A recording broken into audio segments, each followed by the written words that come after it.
but I can't read, I can't write, I can't spell, and most of the time I don't know my left from my right.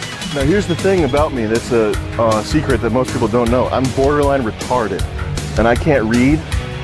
These books that you're recommending, Goethe. I would pick that up and I would be like, 10 minutes later, I'd be like, what's my favorite song? The ABCs? I think we're kind of getting off topic. Can you name 10 books?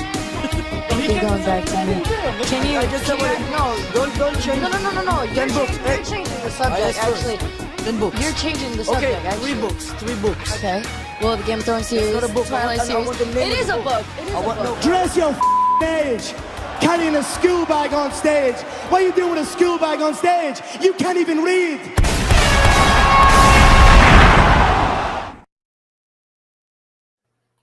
All right, how's everyone doing tonight? We got a lot of people filing in right now. That's our new intro. How you feeling about that intro, Prude? It feels exactly what the show should cover, which is that it is two retards asking the same question every couple of weeks. Do you even read? And we're doing a bad advertisement for reading because I think one of my favorite ones is the first one we ever did, but we've made a habit of only reading books that at best break people's minds, at worst confuse and frustrate them. And this book in question, which is part 2 of what we're going to be talking about, Anti-Oedipus. I think we were pretty clear on it last time. There's a lot of questions, but this one's going to tie a lot of them together and leave you with even more questions, is my belief. What do you think about that? I'm kind of jumping into it right now, but we could do a bit of a preamble. There's a lot going on in America these days, and people could be anywhere else in the world. They could be watching any stream, any take, but you're here with us. You're here with us, and Capitalissimo likes to say that intro is really insensitive to the illiterate, but what can they do? It's not like they can read the title of the stream anyway, so it's all right. We're here for a good time and a good evening. We're here to go through a book that will answer, as Dimes has just said. We're going to answer your questions from the first stream, but we're going to leave you with a lot more at the end, because that's what we like to do. And I think that it's perfectly fitting that this show is called Do You Even Read? Because when you had messaged me the other week, you had said, oh, the new episode of Dyer is up. And I was like, you know what? That's really fitting for this show, because not only are we going to dive into some esoteric texts, but just like Jay Dyer, we're going to get angry and we're going to leave you with more questions than answers. So I hope you're strapped in for a good time. And guess what? We're not going to be rapping. We're not going to be doing a Jay Dyer type rap, which every time I see a Jay Dyer clip, maybe just say this: who doesn't love Jay Dyer? However, it's all rapping. I just seem to get rapping clips for him, which it might have soured him a bit for me. EL's got a good point here. He says this book is more confusing than your sexuality, Dimes, and he says homo curious in there. Well, don't worry, we're going to have answers to all that and more in There's this so many episode. chats he could have called out. He could have called out a whole stream of them. Here, look here's a good one that would have the Sneed for Read. What a nice. You should make that a sticker for the Good Suffer store. I think Sneed might be over. I got accused. I said Sneed in a chat full of like younger, like Gen Z, and they almost laughed me out of the fucking room. They said Sneed's done. What are you doing, old man? There are guys still making quality musical parody shit posts about Sneed. I refuse. It's not dead. It's like punk rock. It's never dead. Punk isn't dead. I still love it. But I'm old as shit now. I still think old memes are funny. My birthday is in a week. I feel old as shit. Are you allowed to say how old you are? Oh, I turned 29 in a week. Oh, 29. Wow. You're pretty young though. It's not over yet. Yeah, it's over. It's over. It's over. Once you hit 30, like a light switch gets flicked in your brain and you become an anti-hero. That's the best way I can see it. Like you're not impressed by anything anymore. Everything, you get it. What you're telling me is that I turn into Shania Twain when I turn in 30 that don't impress me much. Yes. See, you are a millennial. You get no one's making Shania Twain references as a young man. You're in this with me now. We're talking Sneed. We're talking Shania Twain references. We're talking old memes. You want me I miss? I liked when people were saying skeletons don't exist. I think that's funny and charming. I do miss all the spooky, scary skeleton memes. I'm not going to lie. Oh, here's Dimes isn't currently gay. I just read the first part of this comment. Isn't currently gay. Thank you. I'm just up to no good. I want to make it clear that Dimes is not currently gay. See, look at that. A wholesome comment. I feel good. I feel I got a joie de vivre about me. Okay, Seneca says Prude is so old. LMAO. We still love you though. It only gets better from here. At the very worst, it levels off. I just passed the great filter of American high school. I made it. Congratulations on not ending up like a certain CEO. Congrats for making out of American high school without getting shot. We're really proud of you. Thank you for meeting the bare minimum societal expectations as a white person. So let's get into the book here, Dimes. Yeah, we're gonna end up talking about high school all day. So there's 3 pillars that I think we're gonna hit or try to hit on this episode. Now, people recall the first episode we discussed. What did we discuss? It was what the fuck did we discuss? We discussed desiring production and what does it mean to be in a production society, as well as a body without organs. It was the face. So desiring machines and the body without organs, which is almost like the schematic for this whole thing. But what we didn't talk about was Oedipus, and what we didn't talk about was how capitalism fits in all this. And Prude very intelligently said we should probably start with that. Now, I've got both copies of the book pulled up here because we both use different reference copies. So I can pull those up on the screen right now. Let me just... If you could pull up the one I sent you, because that's the one I've got in front of me. And I am on page 240, which is 133 on the PDF, good sir. So see, there we go. We've got our Dimes as our very own Jamie. We've got it all set and going. Here we go. Now, some people might not be able to read this. I'm going to zoom in as best I can. It's a pretty dense book, but just try and follow along. So we're going to start with capitalism because, even when I was reading it, it's easy to miss the capitalist parts and get drawn into all the psychiatry parts. Because as we said in the first one, this entire worldview really grows from psychiatry, even though it's kind of critiquing psychiatry. It lives within the psychiatric framework and it can never remove itself from that. However, now we're going to get a bit economical. Yeah, absolutely. And I think it's really important when reading this book that this is throwing Marx and Freud into a blender and then trying to come up with their criticisms from a continental but also a post-structuralist perspective. And if you're not acknowledging that, then you're missing out. But the spine's closed. I guess it's got CNS AIDS, I have to laugh as a slight aside before we go into this, that I still think it's funny as hell. A few weeks ago, the Urbanomics, the guys that published Thomas Moynihan's books, they had added my Twitter account and linked our very first episode of Do You Even Read, which covered spinal catastrophism.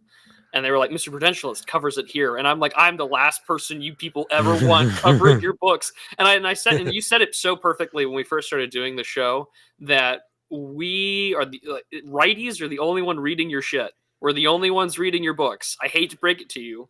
To all you lovely anarcho-kitties, to all you post-structuralists out there, it's those awful chuds. We're the only ones reading your stuff. Well, also, just to build on that, if you don't mind, I had a question from a guy named Mark Trouble from our community.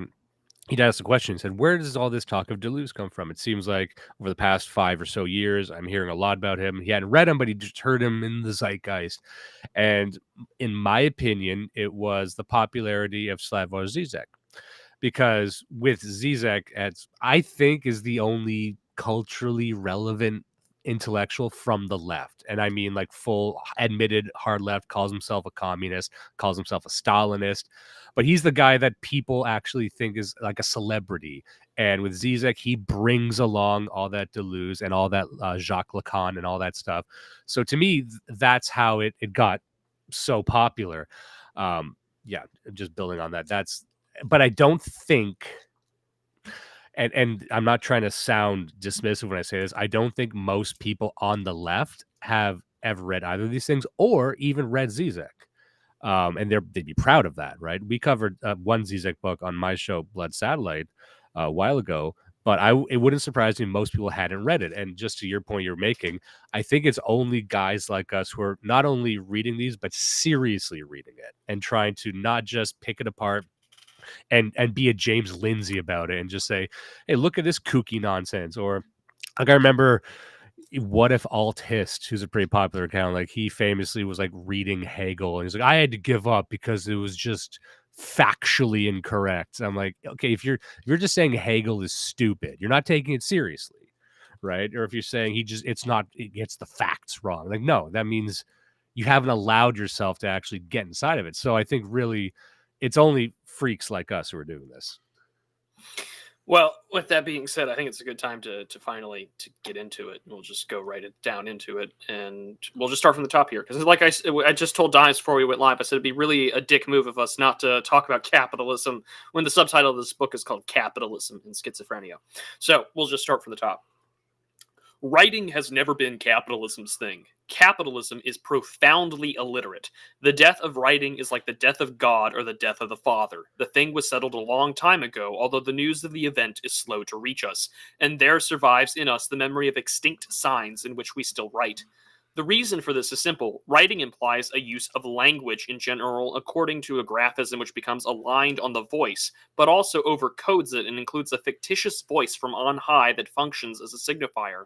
The arbitrary nature of the thing designated, the subordination of the consecutive, the subordination of the signified, the transcendence of the despotic signifier, and finally its consecutive decomposition into minimal elements within a field of evidence that writing belongs to imperial despotic representation. There's already a lot in there. I'm immediately thinking about Harold Innis and communication and the way in which empires have a certain form of communication, which is, time-based, constantly repeating. Yeah, and that's something that came up in my mind as I was reading this as well. Like we had said previously, you're going to find a lot of good stuff buried in here, a lot of interesting starting points, and maybe some descriptions of capitalism that actually do track and make sense. Yeah, we're going to get into that in a little more in just a second here. But also we're going to get into one of our favorite people to talk about in just a second. Once this is said, what is exactly meant when someone announces the collapse of the, quote, Gutenberg galaxy?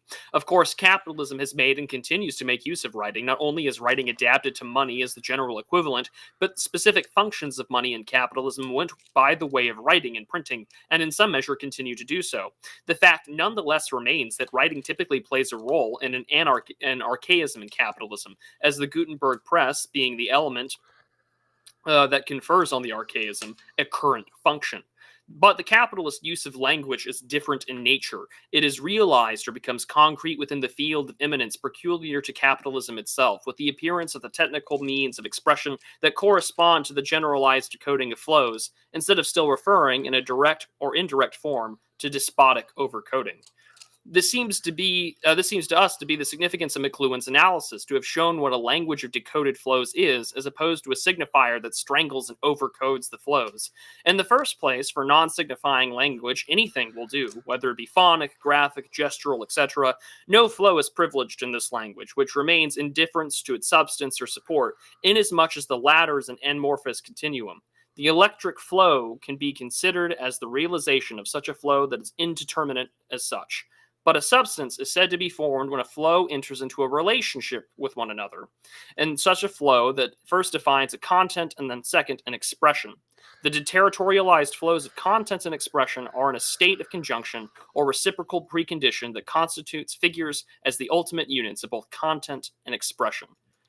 There's a few ideas there that I think need to be established that might not make sense to people. That would make more sense if you read the entire book from beginning to end. When he talks about decoded flows, and we might have mentioned this on the last episode, but when you talk about and correct me if I'm wrong, because I might butcher this, like a flow is sort of when you have these desiring machines, which once again are basically everything. Everything is made up of desiring machines.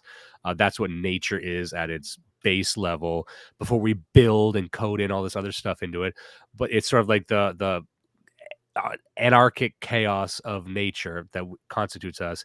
Then those machines communicate with each other with flows of information. So that's like an uncoded flow. And then these flows become coded. So in this sense, when we talk about Harold Innis, there's this idea of, just so people can recall, think of, the center of power as, the imperial center or the federal government, and then there's concentric circles going out, where the periphery of society would be the fringe.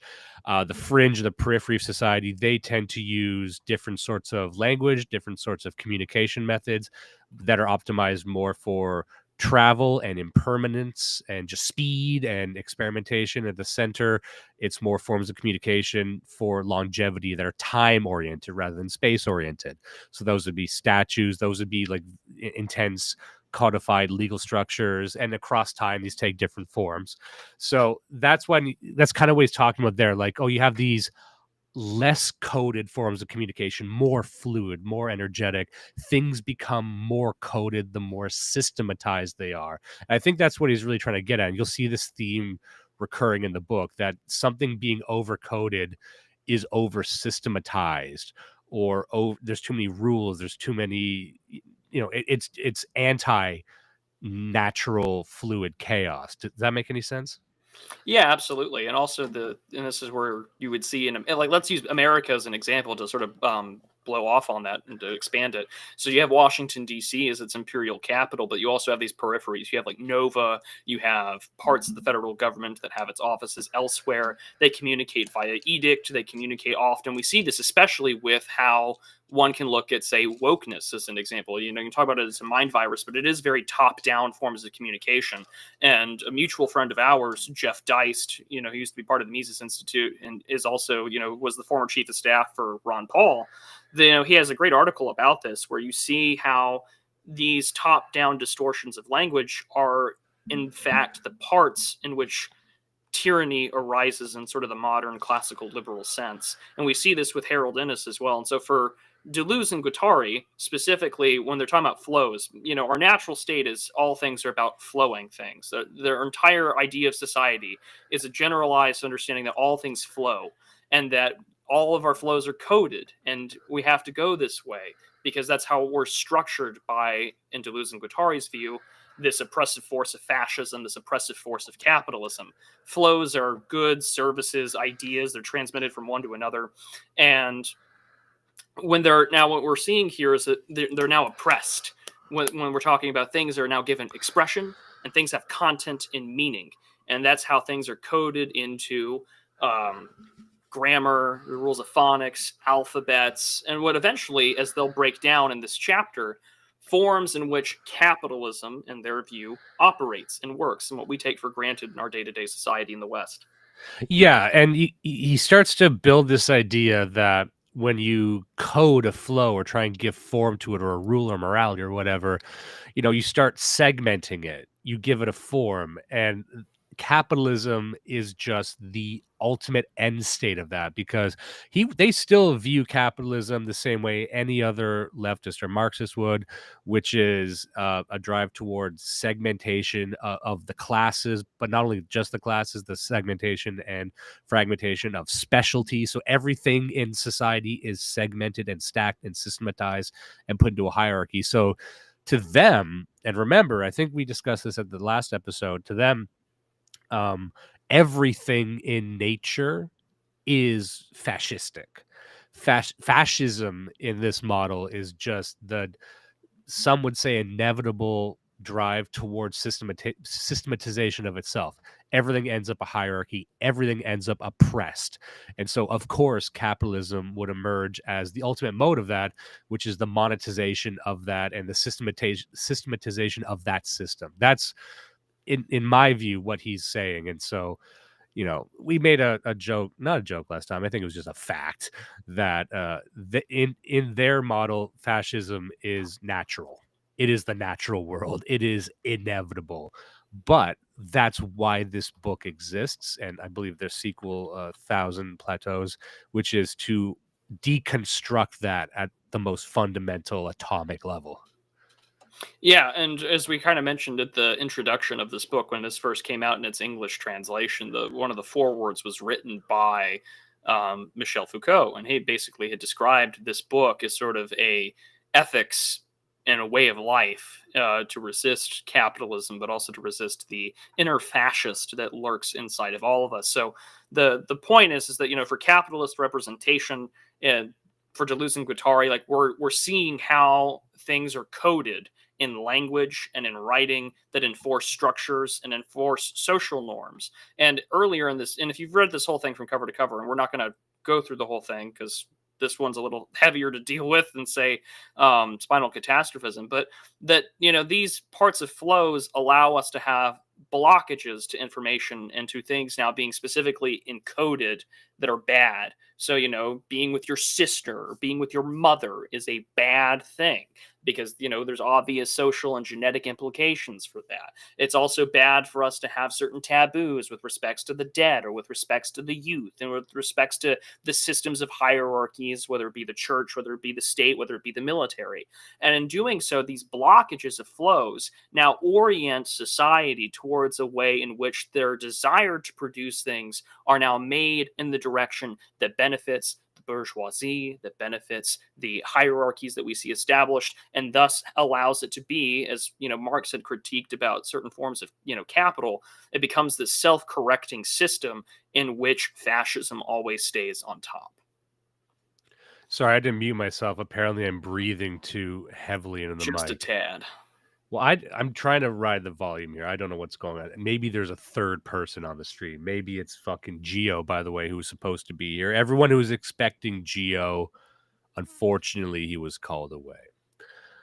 He read some news about his e-girl wife and had to go tend to that, of course. So do you want to move on from the capitalism part here? If we could go down into page 244, just a little bit down at the very beginning where it says civilization is defined, because this is a really important section, because this allows us to go into the direction towards schizophrenia. Sorry, let me just make sure I'm at the right part here. So 135 on the PDF. 134. There we go. Okay. Okay, cool. It's at the very bottom, and then I'll go back to the top. He says, they write, civilization is defined by the decoding and deterritorialization of flows in capitalist production.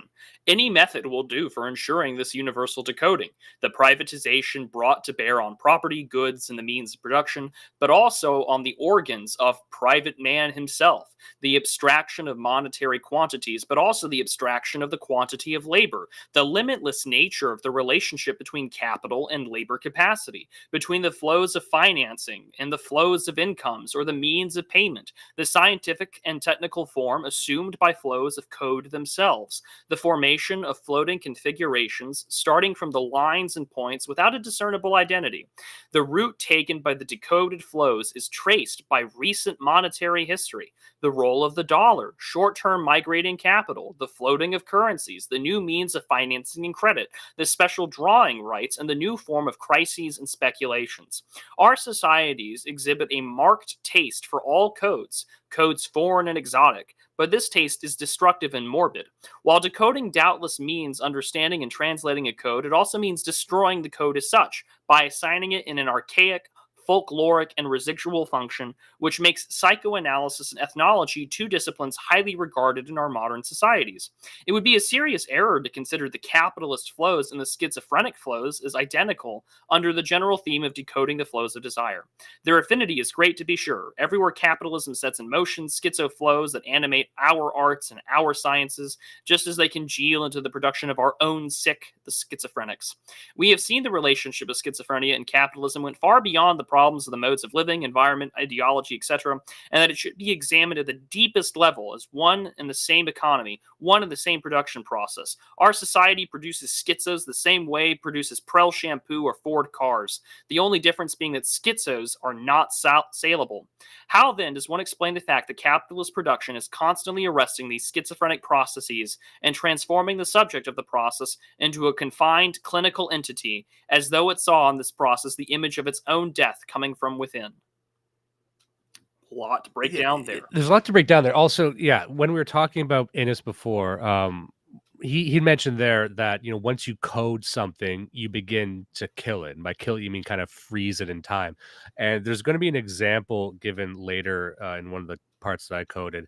But this is pulled from Innes as well, in the description of a literate culture versus an oral culture. And he tends to hold up these oral cultures, tribal cultures, as closer to what he's talking about, closer to nature, not completely removed from the drive towards capitalism. But I remember when Innes was describing, you know, and even McLuhan as well, these societies, more savage ones, where there is less of a hierarchy. You could call it longhouse society. That's another way to put it, where the everything is a lot more lateral, everything is more fluid, identities are flow into each other. You know, there might be a tribal head, but families and friends, everything was a lot more intertwined. And there wasn't even a conceptualization of time, really. You would have something like cyclical time. Mircea Eliade talks about this in The Myth of the Eternal Return as well. But there was this idea that everything was more holistic. Everything was more synthesized, and we didn't begin to segment everything like we do now. So when he talks about, you know, everything being, you know, more holistic and everything flowing together, that's kind of what he's calling back to as well. Now, the problem is, once you go that far back in time, a lot of it does tend to get speculative. The thing about oral cultures is they don't fucking write anything down. So they really exist as examples for us, but some of them are very barely understood, in my opinion. Especially like if you want to go really deep back, like Julian Jaynes does in the breakdown of the bicameral mind, like or even Richard Gans and originary theory. Like you're kind of just you might as well be dealing in mythology at that point, because there's no hard evidence. So I remember when I was at the Toronto event I spoke at just recently, I'd mentioned that I mentioned this book, and there's a couple chuckles in the room. So I guess even a few Do You Even Read fans got there. But I was saying that this book was sort of the prototype for Substack writers now, because it plays fast and loose with a lot of different things. And the question that was asked to the panel I was on was, you know, what say you to the claim that people on the right employ more poetry in their writing? And I said, well, I'm not even sure I would agree with that. But, you know, and I mentioned Anti-Oedipus, like you do see a lot of writers on Substack, they're pulling in theory and history and pop culture and fucking song lyrics, and they're kind of tying it together with poetry, just like this book. So sometimes I do detect in their understanding of capitalism, it gets so far from anything economic, and then it's talking about a lot of different things and trying to smash them together, that I don't even think the authors care if it completely fits together. And that's one big stumbling block people have with this book. Like, you kind of just need to let it wash over you. If you start picking it apart, you will find where there's like huge swings that they're taking with, you know, both history and theory. But the stuff that does have a firm backing, in my opinion, is the stuff about Harold Innis and McLuhan, and what firm history there is here.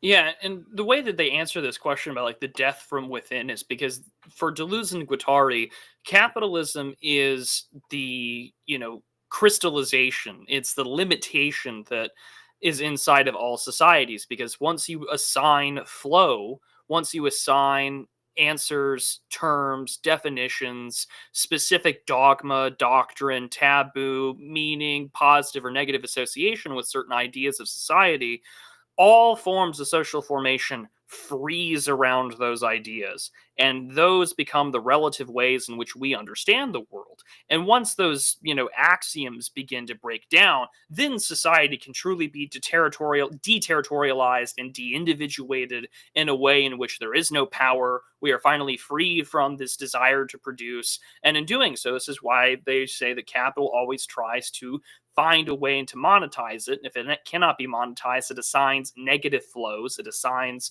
certain codes and implications such as taboo, or as what Deleuze and Guattari were just talking about, as, oh, well, these things can't be sold, ergo, we have to treat them as the ill, the sick, and doing so, because this is how we try and get away Marxist understandings of capitalism, and we have to find a way for us to actually question the world in a way that allows us to no longer take the revolutionary potential of a decoded, anarchic state, but instead allows us to have identity, and it allows us to build into a society that will have hierarchy, language, and putting itself in a way that produces things. And for Deleuze and Guattari, this is a terrible place to be, because this is where capitalism replaces codes with another, but instead, it creates a moral impossibility, because we still have to deal with certain problems in society, which is dealing with criminals, getting places where people can live, and assigning and re-territorializing people so that the system itself can endure.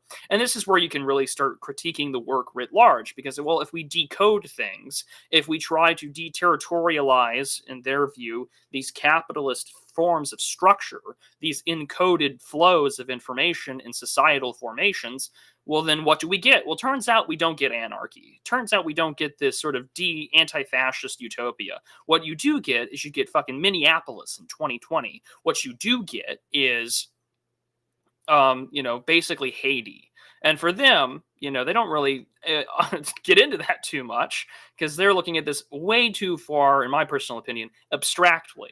But I think that that's sort of the thing to look at here, is that for them, coding information, coding the flow of information, whether it's indirect, qualitative, quantitative, limited, for them, this is purely a way in which you can assign value, taboo, praise, and code things so that there is specific hierarchy and connotation to all forms of society. And they use the examples of modern day speculation, land rushes, feudalism, the political relations between lord and king, king and pauper, and that, they've seen this cycle of oppression and recoding of groups time in and time out.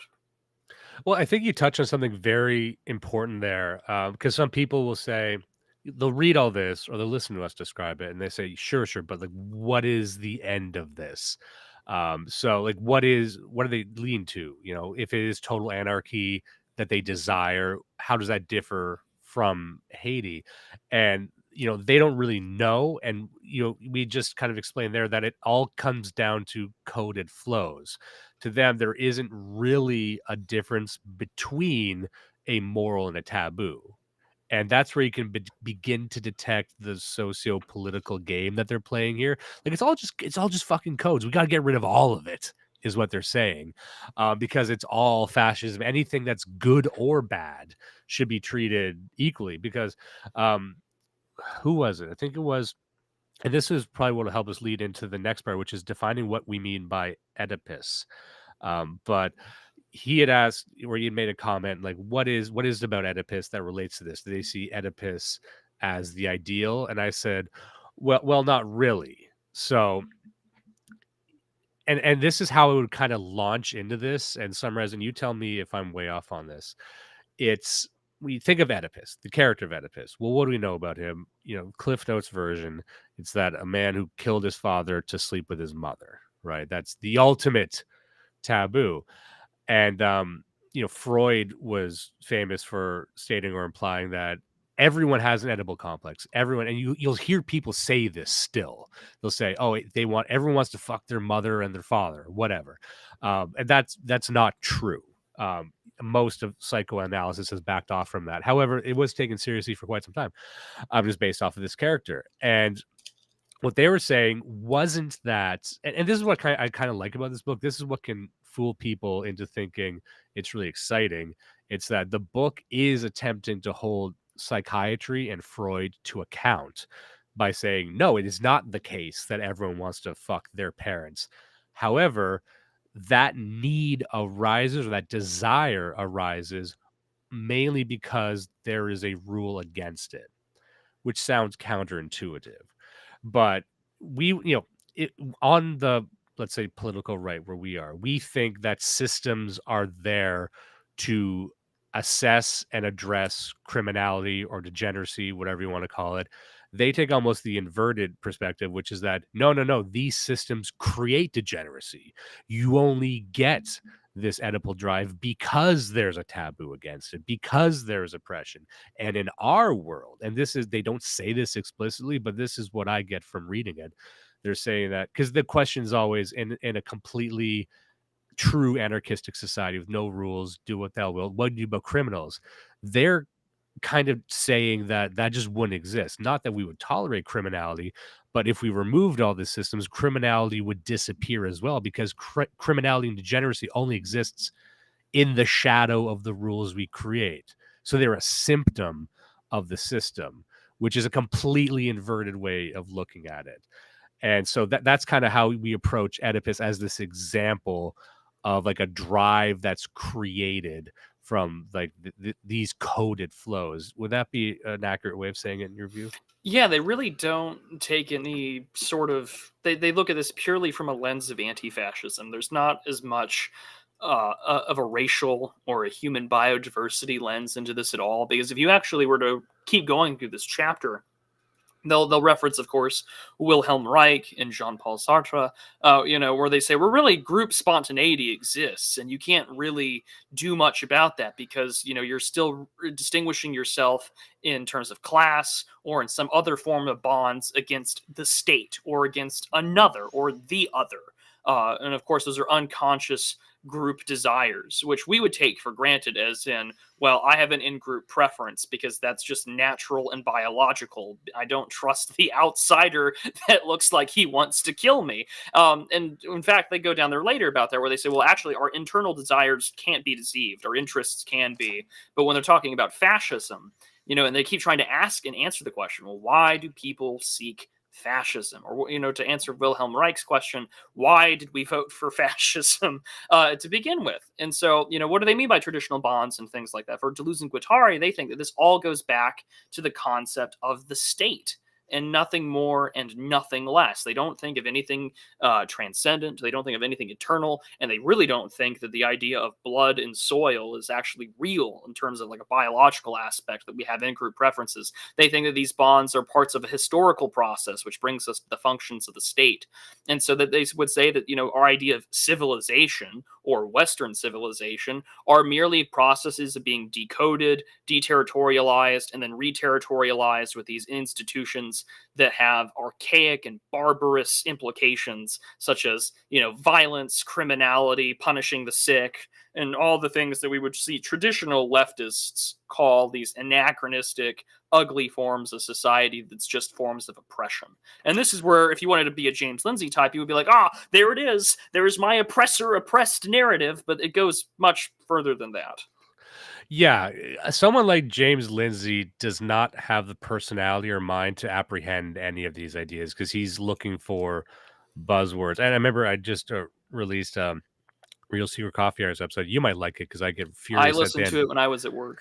Yeah, just at the end, like you don't have the mind for academia. Even you don't have any intellectual curiosity. You hear a word and you do a gotcha, and then, but like, what is your project? What do you want to do? Because you can't just. Your desire can't just be to poke holes in things, right? But yeah, like a James Lindsay would maybe get to page 5 of this and say, yeah, this sounds like Marx, and Marx is basically a moron. So, read Milton Friedman. Have you tried Friedman?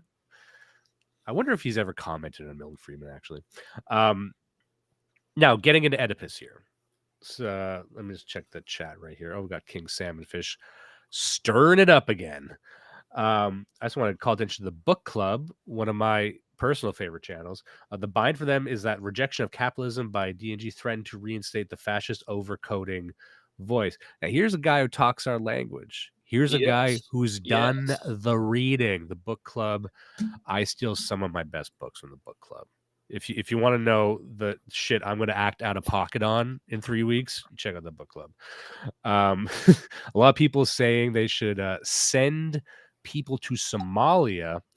What else we got here? Oh, I mean, people just being lewd here. Big Ben saying the cum must flow. You talk about flows, this is what you get. I guess it's, when they predicted this. It's only fair. It's only fair because we talked about the solar anus in the first episode. It's only fair. Yeah. Well, I mean, really, like, you can't talk about this book without getting a little lewd. I mean, yeah, by the page 20, you've seen anus like 10 times. So true. I wanted to just call attention to Hazel's before capitalism, we called schizos seers, and that is predicting where we're going to get to next. I just wanted to read this part here. Getting into Oedipus, getting into what you touched on just briefly before about the family dynamic, which really sits at the heart of what they're trying to deconstruct. Because like those on the right, they would say that the family is the core, the nucleus of a lot of these systems. So much of this book is affirming what a lot of trad guys would say, but saying like, yes, but it's bad actually. So Oedipus restrained is the figure of the daddy, mommy, me triangle, the familial constellation in person. But when psychoanalysis makes of Oedipus its dogma, it is not aware of the existence of relations said to be pre-Oedipal in the child, ex-Oedipal in the psychotic, para-Oedipal in others. The function of Oedipus as dogma, or as the nuclear complex, is inseparable from a forcing by which the psychoanalysis as theoretician elevates himself to the conception of the generalized Oedipus. Now, there's an interesting idea that he gets to and develops a bit more here, that these two see, the authors see Oedipus as reaffirmed in psychiatry. So they're trying to dismantle the entire psychiatric process by saying, like, look, by you trying to psychoanalyze people, you are justifying the Oedipal model by saying that everything comes back to the family. The family is so important, and the relationship between me and you is kind of Oedipal, that you reaffirm the power and relevance of Oedipus, and your job as a psychoanalysis should be to deconstruct all of that. But there's this idea that you get in a lot of leftist literature. I think it was Luis Althusser. He was talking about the idea of a superstructure, and there's this idea that you keep seeing time and time again, that the system or the superstructure only exists to perpetuate itself, so that any system within that larger system that is permitted to exist must only exist to serve the larger system, that the system would never permit anything inside of it that would be a threat to itself, even something that would seem to counteract the system or be in opposition to the system. It must in some way further the existence of that system. So there's this idea that they're taking that notion and just blowing it out, which is like, well, then everything must be Oedipus, even when trying to break it down, or by acknowledging that there's some kind of Oedipal desire, you're only strengthening it. And the only solution to this system is complete deconstruction at every single level. And he goes on here. I don't know. I got a note here, but without a page number, but I'm just going to read it.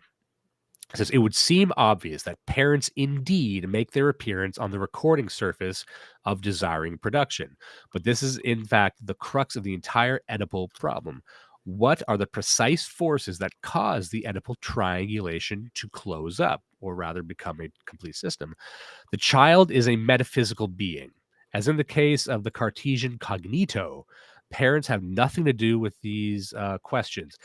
And we are guilty of an error when we confuse the fact that this question is related to the parents in the sense of being recounted or communicated to them, with the notion that is related to them in the sense of fundamental connection to them. For the unconscious is an orphan and produces itself within the identity of nature and man.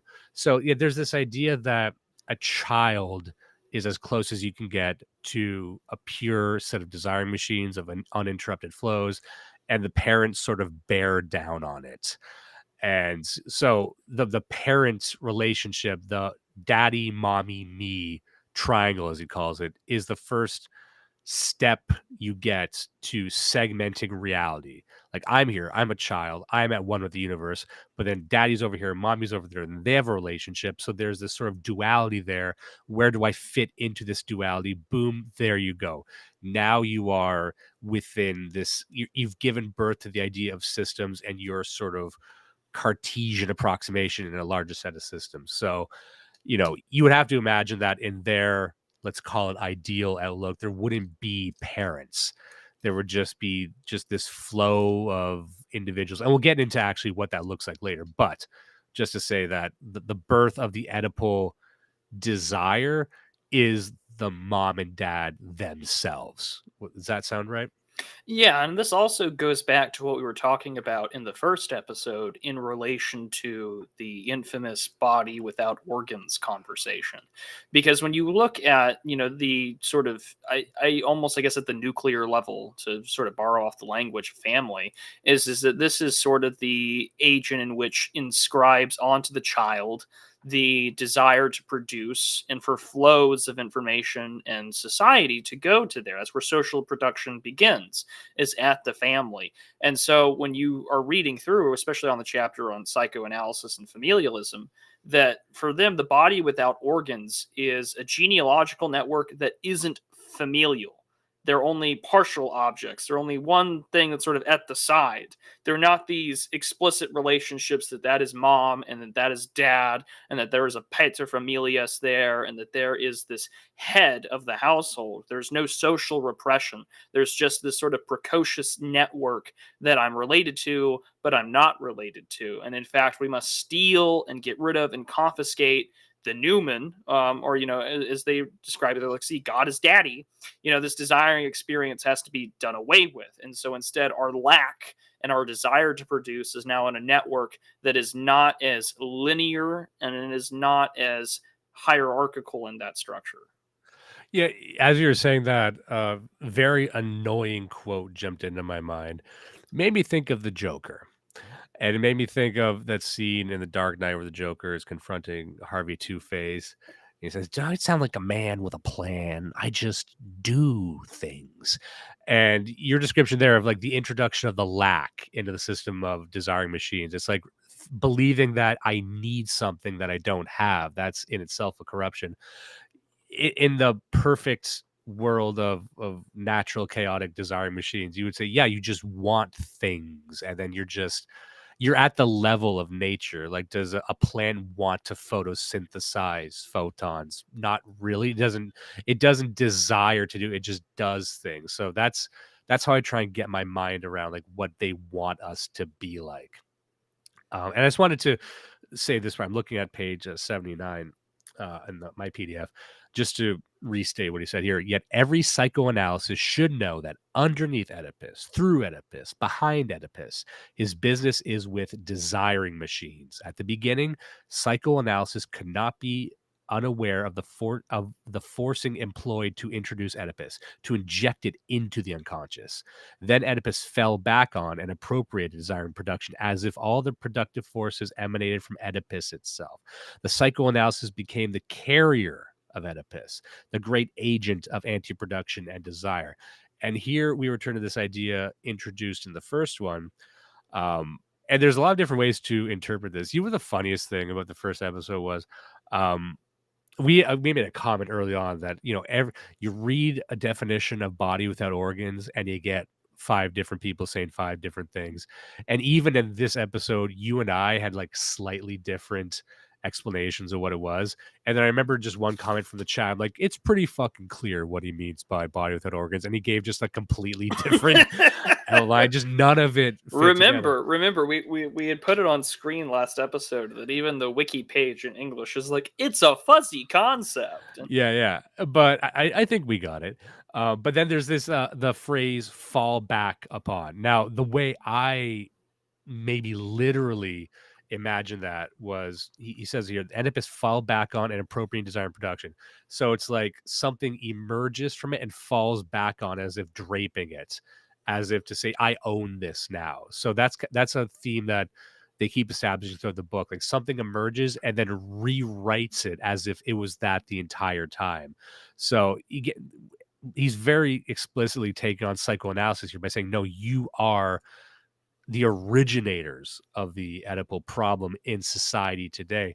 And this is something I'd mentioned even on Vanguard's journal, that it's almost impossible, whether we like it or not, that all of us here, even those of us who are hip to this shit, we can't not live in a psychiatric context.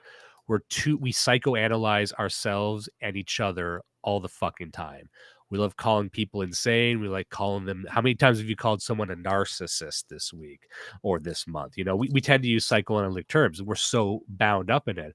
And I feel like that's what he's saying here, where it's like, it's you people who've injected this obsession with Oedipal systems in all of society, and to the point where these systems have like rewritten history into that's all it's ever been. And so despite all that, they can't explain anything without being firmly locked within that psychoanalytic context. Because like as you're reading the book, you don't get the sense that they're that concerned with science. They're not that concerned with history, really. There's not a lot of dates in here. There's not a lot of sources like that. It's very fast and loose with that. So they they seem to employ harder sciences in a very fuzzy, fluid, in like an interrogation of them, like a psychoanalyst would, which is and I would say that's the basis of all leftist thought. Period. Point blank fucking period. From the Lacan right to Zizek to anyone who's on the left right now, the basis of their entire political project is some form of psychoanalysis. They don't seem to have any concern with any other history. Like political theory is just something they've scaffolded psychoanalysis with. Yeah, and I think that it's also an important thing to consider when they're talking about how these things get encoded. And I think that how you had described it is that we see these flows or these forms of information get instantly recoded at birth from the family, and we think that that's the way it's always been. That's the form of Oedipal representation.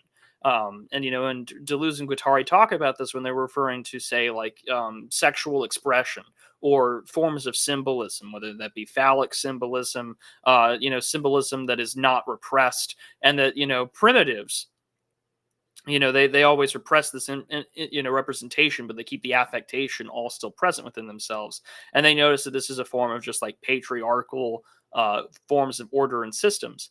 For them, again, taking psychoanalysis and sort of the Freudian and the Lacanian sense of that, world and that sort of gestalt head on, they say that, we repress this representation. We have to, keep the sexuality in a certain place because that is sort of the Oedipal representation. It is the object of repression because things like incest are prohibited. We always, and it goes back to falling back, that fall back upon rationale. It's desired because it's prohibited, and they think that that's really not perhaps the correct way to look upon this. It's claimed to be prohibited because it's been encoded since the beginning, and they form that out and saying that these prohibitions is just one type of sexual relations that are blocked paths. So this repression is not born of the traditional understanding of the Oedipal complex in psychoanalysis, but rather instead it is what they call a social psychic repression system that gives rise to it. And they think that this is part of order, this is the part of that representation, that this sexual repression is part in which we see in all societies, more or less, in a way in which order is confounded. And they don't ever consider instinct here. They don't consider that maybe screwing someone that's that close to you genetically might have some problems. Because even as they point out, looking at certain tribes and elsewhere, that these things don't actually exist, even in the most isolated, least developed parts of the world. And again, that's where they're like, maybe, psychoanalysis here can't answer questions in which we see outside of nature. It's so funny that they would probably look at the tribe on North Sentinel Island, people who know that, just the tribe of uncontacted people who are hostile to the outside world. They would probably look at them and see them as, traumatized by capitalism. You know what I mean? Like there's nothing on this earth that has escaped the, neurosis of capitalism. You can't find an example of it anywhere right now. I wanted to just call attention to one comment we have here. Oh, actually, a couple of comments by Fabian Cartouche. He wrote He's a channel member. Greatly appreciate his contributions. Because this is going to lead into the next one. This is just his third comment. It says the most common mistake among the contemporary parents is to ascribe desiringness to infantile behavior in unwitting acquiescence in a relatively novel consumer ethical framework. I just wanted to lead into this next part with that because we kind of round up the familial thing right here. I'm on page, I think I have it on the screen there. Yeah. It says, go back through the course of the ages. You will never find a child caught in a familial order that is autonomous, expressive, or signifying. Even the nursing child in his games and in his feelings, his chains and his meditations is already caught up in an immediate desiring production where the parents play the role of partial objects, witnesses, reporters, and agents. It is true that nothing is pre-Oedipal, and that we must take Oedipus back to the earliest age, but within the order of a repression of the unconscious. We are now able to surmise what Oedipus signifies. It displaces the limit, it internalizes the limit. Rather, a society of neurotics than one successful schizophrenic who has not been made autistic. And that might be the line of the episode. I can see that some people let rather a society of neurotics than one successful schizophrenic who has not been made autistic. That's the literally me for some of these guys.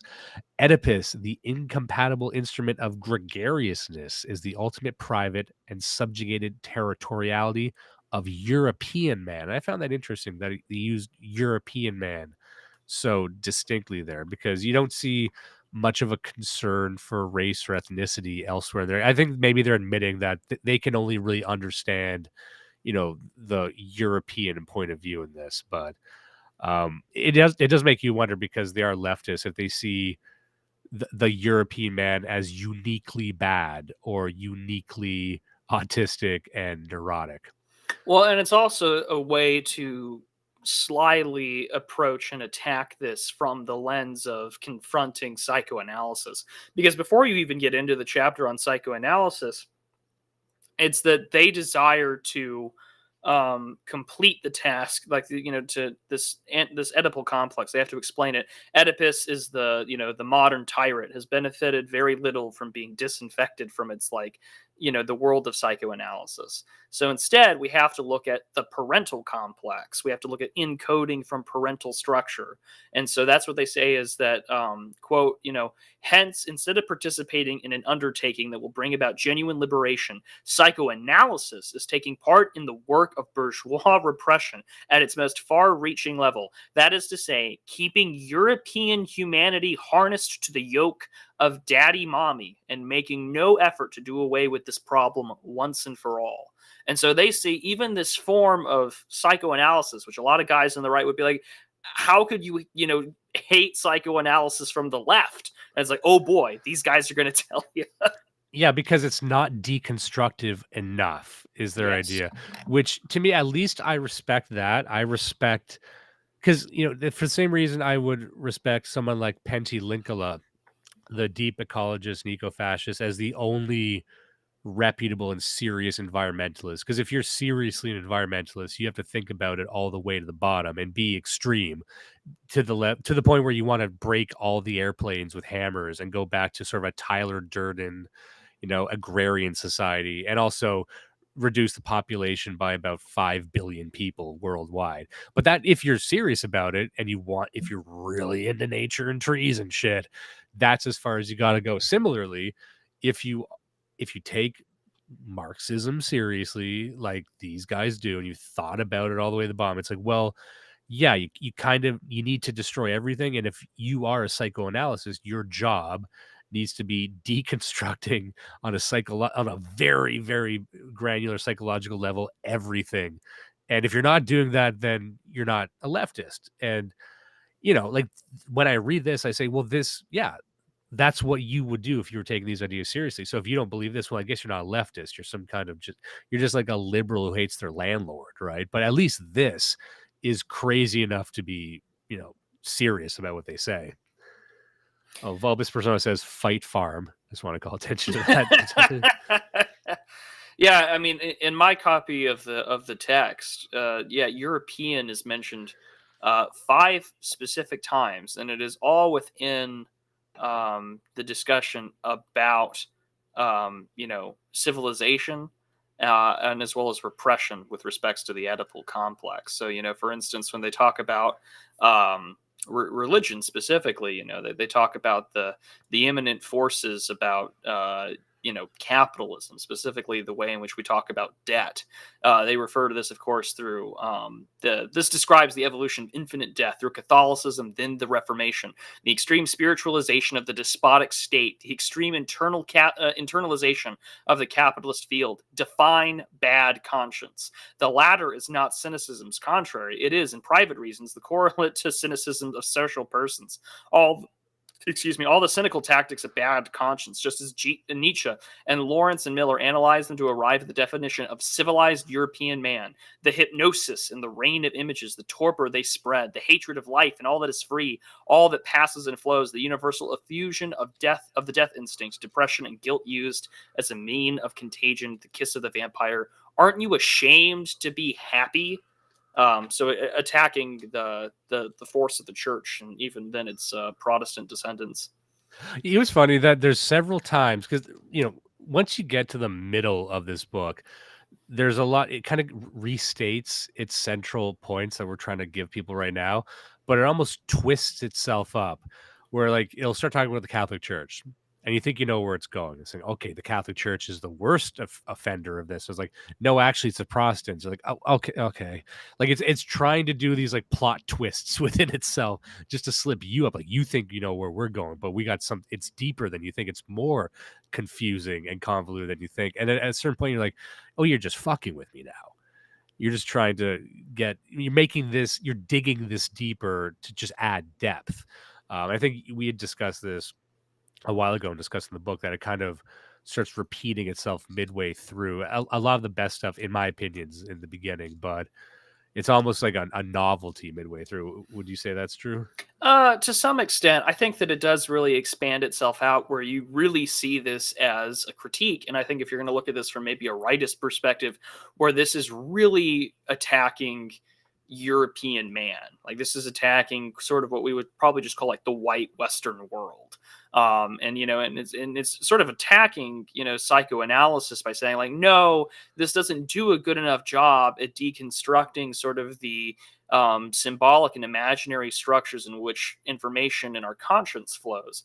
But instead, they go even further. They say, well, actually, no, that this sort of resentment is only going to go against ourselves, and this projection now attacks the other, which reinforces civilization, which reinforces oppression.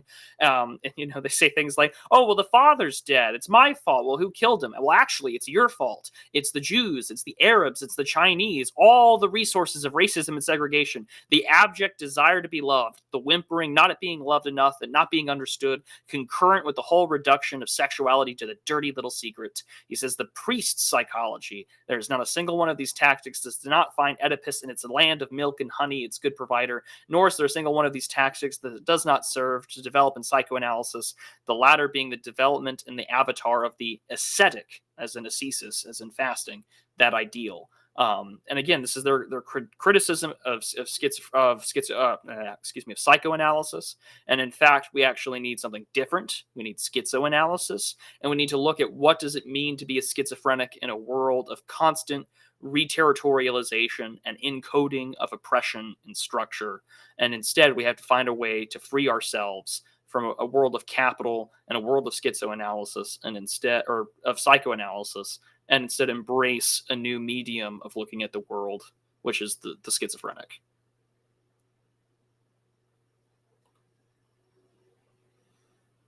You there, Dimes? I was on mute again. There we go. Sorry. There you go. Yes, that's as good a place as any to launch into the next part. But there is one like chunk of text I wanted to read just because it sounds pretty wild, and I want people to see it, if that's okay with you. Yeah, go for it. This is sort of in between Oedipus and schizoanalysis. I'm just going to read it. It says, one then claims to make history with these two entities, these two puppets, the great crustacean and the crazy invertebrate. Oedipus is placed at the beginning. On the one side, there's the great man, defined Oedipally. So he killed his father in a murder without end, either to annihilate him and identify with the mother, or to internalize him, to take his place, to reach a reconciliation. In any case, the great man is already great because, for good or for evil, he has found a certain original solution to the Oedipal conflict. Hitler annihilates the father and unleashes in him the forces of the bad mother. Luther internalizes the father and reaches a compromise with the superego. On second order, this time collective, the encounter can therefore take place between Luther, the 16th century Christians, or between Hitler and the German people, with corresponding elements that do not necessarily imply identity. Hitler plays the role of the father through homosexual transfusion and in relation to the female crowd. Luther plays the role of woman in relation to God of the Christians. Oedipus depends on this sort of nationalistic, religious, racist sentiment, and not the reverse. It is not the father who's projected onto the boss, but the boss who is applied to the father, either in order to tell us you will not surpass your father or you will surpass him to find our forefathers. Jacques Lacan, has demonstrated in a profound way the link between Oedipus and segregation. Now, I really just wanted to read that to talk about, what was it? Hitler plays the role of father through homosexual transfusion. That's one of those refuses to elaborate and leaves type of comment. I don't remember them kind of explaining what that is, but I just think I know it now. Everyone else should know. What do you think about that? Yeah, I think that's sort of, and I can't help but think of Jordan Peterson, and I feel so awful for saying that. But at the same time, you mentioned crustaceans. I guess I'm going to make the assumption or make that connection. But I mean, yeah, it is something that they just don't go any further on at all. They don't like explain on these things at all. So they just they're like, well, on one hand, you have to take a look at it. So he killed the father, murder without end, didn't do annihilate him, da da da da da. And it's just like, can't you see how this process has been continued on from ages to ages? Can't you see how this is always going to happen unless we break free? This is why Wilhelm Reich is asking that question. Why did people vote for fascism? Because they want the father figure that will actually be the Oedipal figure that will kill the other. And that's sort of their attempt at answering the question: why did people want fascism, or why do people vote for Donald Trump? Why do people not want illegals in their country or want eggs and gas to be cheaper? Well, for them it's this like really sick carnal desire to like kill your dad, da, da, da. And it's just like, no, it's way more simple than that. But thank you for telling me how I'm awful and oppressed. Well, and what's interesting is, I know you've mentioned lack a couple of times, but I don't think they outright say this in the book, but it would seem that at the heart of the problem is this entire idea of love. The entire idea of love would be the source of all man's troubles, because what is the desire to love and to be loved and to reproduce as an innate human drive is like the ultimate corruption, because seeking out love is like the ultimate lack, or feeling lonely is the ultimate lack. And so like the idea, like some people would say in a truly anarchistic society, you have to learn how to love other people. But I think it's important to establish that in this ideal world, there is no such thing as love, really. And I think that's a good way to launch into schizoanalysis, because to explain what schizoanalysis is, and that's a word you hear a lot. I've heard people just use that, just tossing it out. It's a good word to use, schizoanalysis. Some people use it just to mean a crazy way of looking at something, or just a heterodox way. Ironically, schizoanalysis is more clearly defined in this text than a good chunk of really what you're going to find in all 200 plus pages of this work. And I mean, and it's really funny because, well, not funny, but I mean, it's just an interesting observation to me that they'll take again, when sort of like the left and the right will take a different approach and they'll just run in a completely different direction with the same concept. Well, I mean, we do this with postmodernism. That's why we're also covering this text. But, for instance, Deleuze and Guattari, they cite Nietzsche quite a bit. And, they take it in a way where they're like, well, what if we took, Nietzsche's concept even further and identify the slave morality and the talk about power and where we like want to be in terms of our relationship to power, which they would just call fascism. But, when they talk about like savages, barbarians, civilized men, what do we mean by that? Well, they're referring, of course, to the discussion about, the Oedipal complex, guilt, and how that's been the structure of our society. So, for instance, Nietzsche writes this in Genealogy of Morals that, he's about the development of infinite debt, in which the slaves have been freed, in which the slave can rule. Deleuze and Guattari note in their notes here, it's just like Historians of religions and psychoanalysts are very familiar with the problem of the masculinization of the imperial triad in terms of the father-son relationship being brought into it. Nietzsche sees this as a problem and as an essential moment in the development of the infinite debt. Quoting from the Genealogy of Morals, that stroke of genius on the part of Christianity, God himself sacrifices himself for the guilt of mankind. God himself makes payment to himself. God is the only being who can redeem man from what has become unredeemable for man himself. The creditor sacrifices himself for his debtor. Out of love. Can one credit that? Out of love for his debtor. That's the. Oh, by the way, if you want to give the page number, you were That would be page 217. And it's just a small little footnote. But this is the point in which they're saying basically psychoanalysis doesn't go far enough. Which, again, the repeating of itself, but this time you're looking distinctly at Western religiosity. No, and I think, I didn't even really latch on to the whole European civilization part of this the first time reading it, but it's just sort of like a little clue as to where they're going with this. Now, what's interesting is that when I was compiling the notes for this, and maybe you're the same, I had to create sort of a flow of ideas that were jumping around the entire book. So in explaining schizoanalysis, I got notes it starts with a note from page 162 and then goes back to page 30 and then to page 46, just to like explain this in any coherent manner, because it really does jump around a lot. So I was just going to read a part here. Yeah, go ahead. Let's see. Let's go back to page 30 here. We've already talked previously about the difference between, a literate society and an oral society, and when they go back in time or cast themselves back in time, the different sorts of flows you would get in an ancient civilization. So there was a part I was going to read. We don't need to go into that, so I'll just read this. It says, the schizophrenic is the universal producer. There is no need to distinguish between producing and its product. We need merely note that the pure thisness of the object produced is carried over into a new act of producing. This rule of continually producing production, of grafting producing onto the product, is a characteristic of desiring machines or primary production, the production of production itself.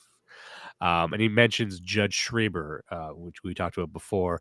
This is, for people to catch the first one, the case of a judge who wrote of his own descent into schizophrenia, which was used as a primary source for a lot of Freud's work and is also held very highly by Deleuze and Guattari.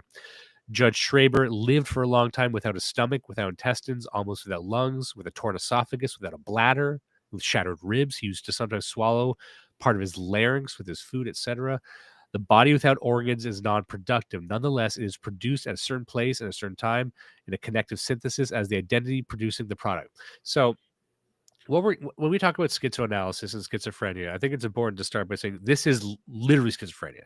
It's not just a term they're borrowing to mean something else. They look at the schizophrenic, the same schizophrenic you're probably thinking of, as the perfected way to counteract Oedipus. So, and I guess we could just start by discussing this. To me, the way they describe the schizophrenic, they described it just there as a sort of thisness, a nowness, living in the moment. There's just living completely unseparated from the world. You're open to all information. You are decoding information and internalizing, but you're not even memorizing. You're not taking information and building it into like a superstructure yourself. Everything we would say that would make a schizophrenic at odds with society makes them the perfect vehicle for this sort of model, this sort of project of theirs. And that is what we should endeavor to become. What do you think about that? Yeah, and on top of that, it's also this understanding that when one is in a world of, let me word this correctly, we have to understand where these causes of control come from, these systems of control.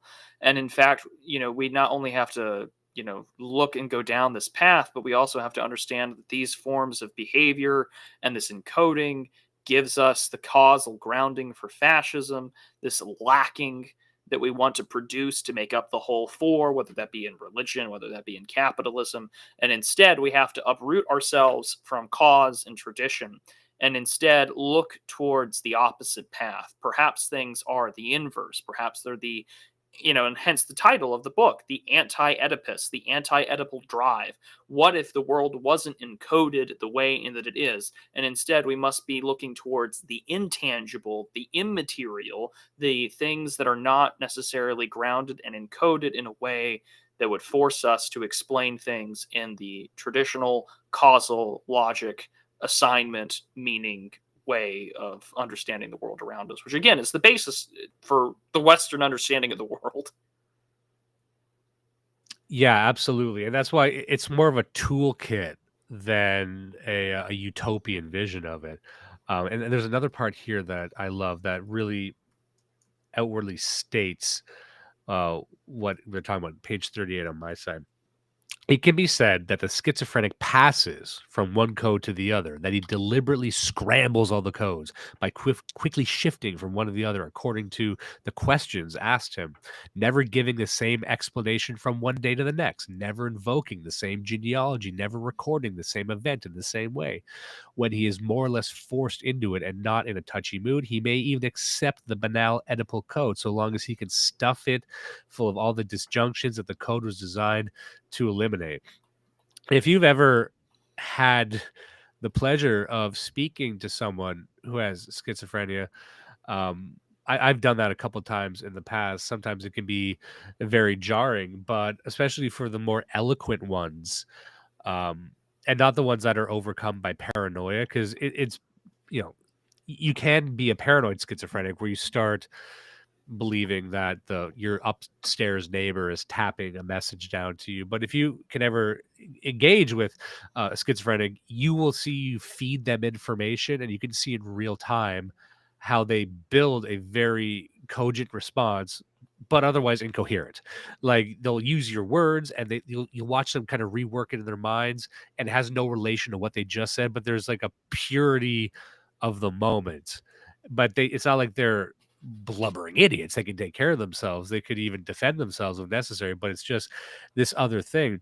And this is where the psychoanalysis comes in, because I think they looked at just a schizophrenic and said, this could be society. Like I was always laughing at futurists, where I read the Futurist Manifesto by Marinetti many years ago, and the entire manifesto, which is fairly short, was built upon him riding in a really fast train one day and describing how cool it felt to go fast on a really fast train.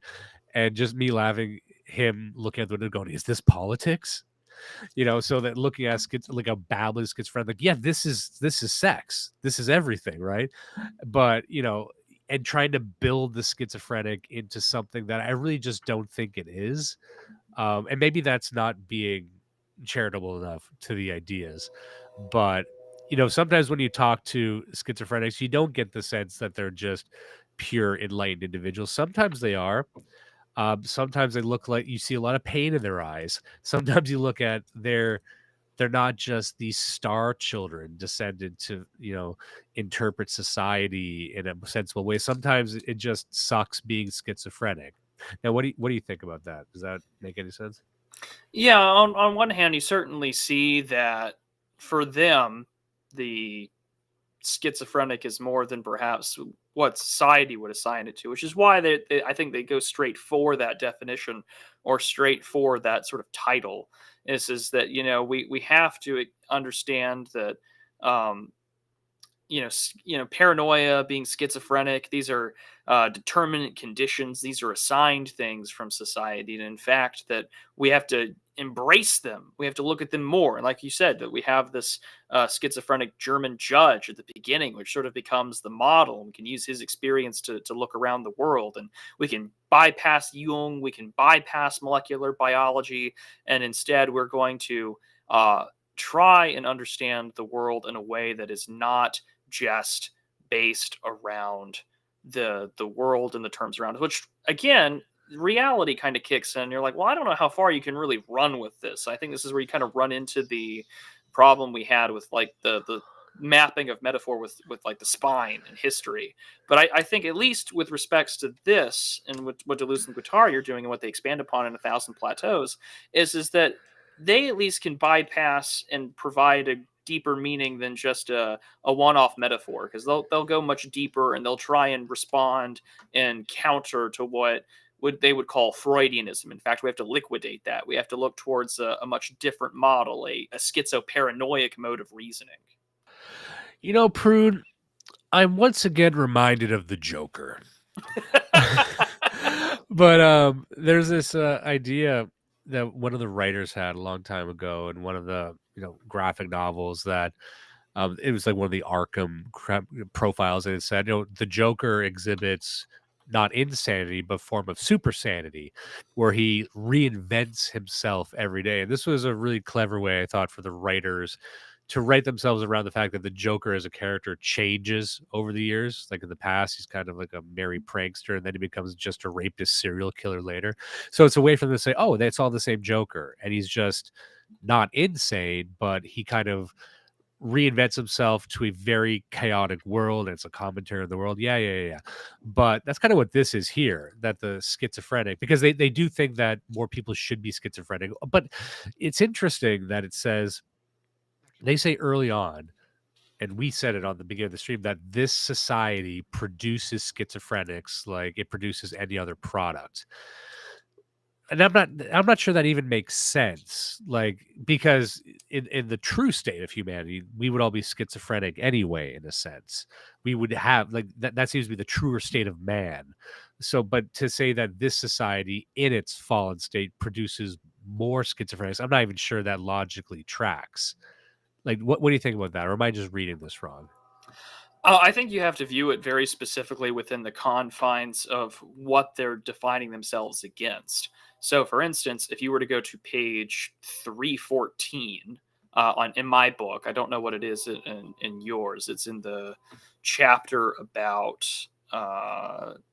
psychoanalysis and capitalism, which is the introduction to schizoanalysis chapter. And I think that it's pretty important to sort of look at what they consider it to be, which in this case is going to be specifically from the, they say, oh, psychoanalysis is from the couch, and this is when things really kind of kick in. And it's that schizoanalysis is the opposite of this. So in fact, they say, quote, there are only resistances, then machines, desiring machines. Oedipus is a resistance. If we have been able to speak on the intrinsically perverted nature of psychoanalysis, this is due to the fact that perversion in general is the artificial reterritorialization of the flows of desire, whose machines, on the contrary, are indices of deterritorialized production. The psychoanalyst reterritorializes on the couch, and the representation of Oedipus and castration. Schizoanalysis, on the contrary, must disengage the deterritorialized flows of desire, then the molecular elements laid down by Leclerc. Molecular elements of desiring production. We should again call to mind the practical rule laid down by Leclerc following Lacan, the rule of the right to nonsense, as well as to the absence of a link. You will not have reached the ultimate and irreducible terms of the unconscious so long as you find or restore a link between two elements. But how then can one see this in the extreme dispersion, machines dispersed in every machine, nothing more than pure fiction that must give away to reality as defined by lack, with Oedipus and castration back at the gallop, and at the same time one reduces the absence of a link to a signifier of absence, charged with representing the absence, linking this with absence itself, and with us moving back and forth from one pole of displacement to another. One falls back into the molder hole while claiming to unmask the real. What complicates everything is that there is this indeed a necessity for desiring production to be induced from representation, to be discovered through lines of escape. But this is true in a way altogether different from what psychoanalysis believes it to be. The decoded flows of desire form the free energy, libido, of desiring machines.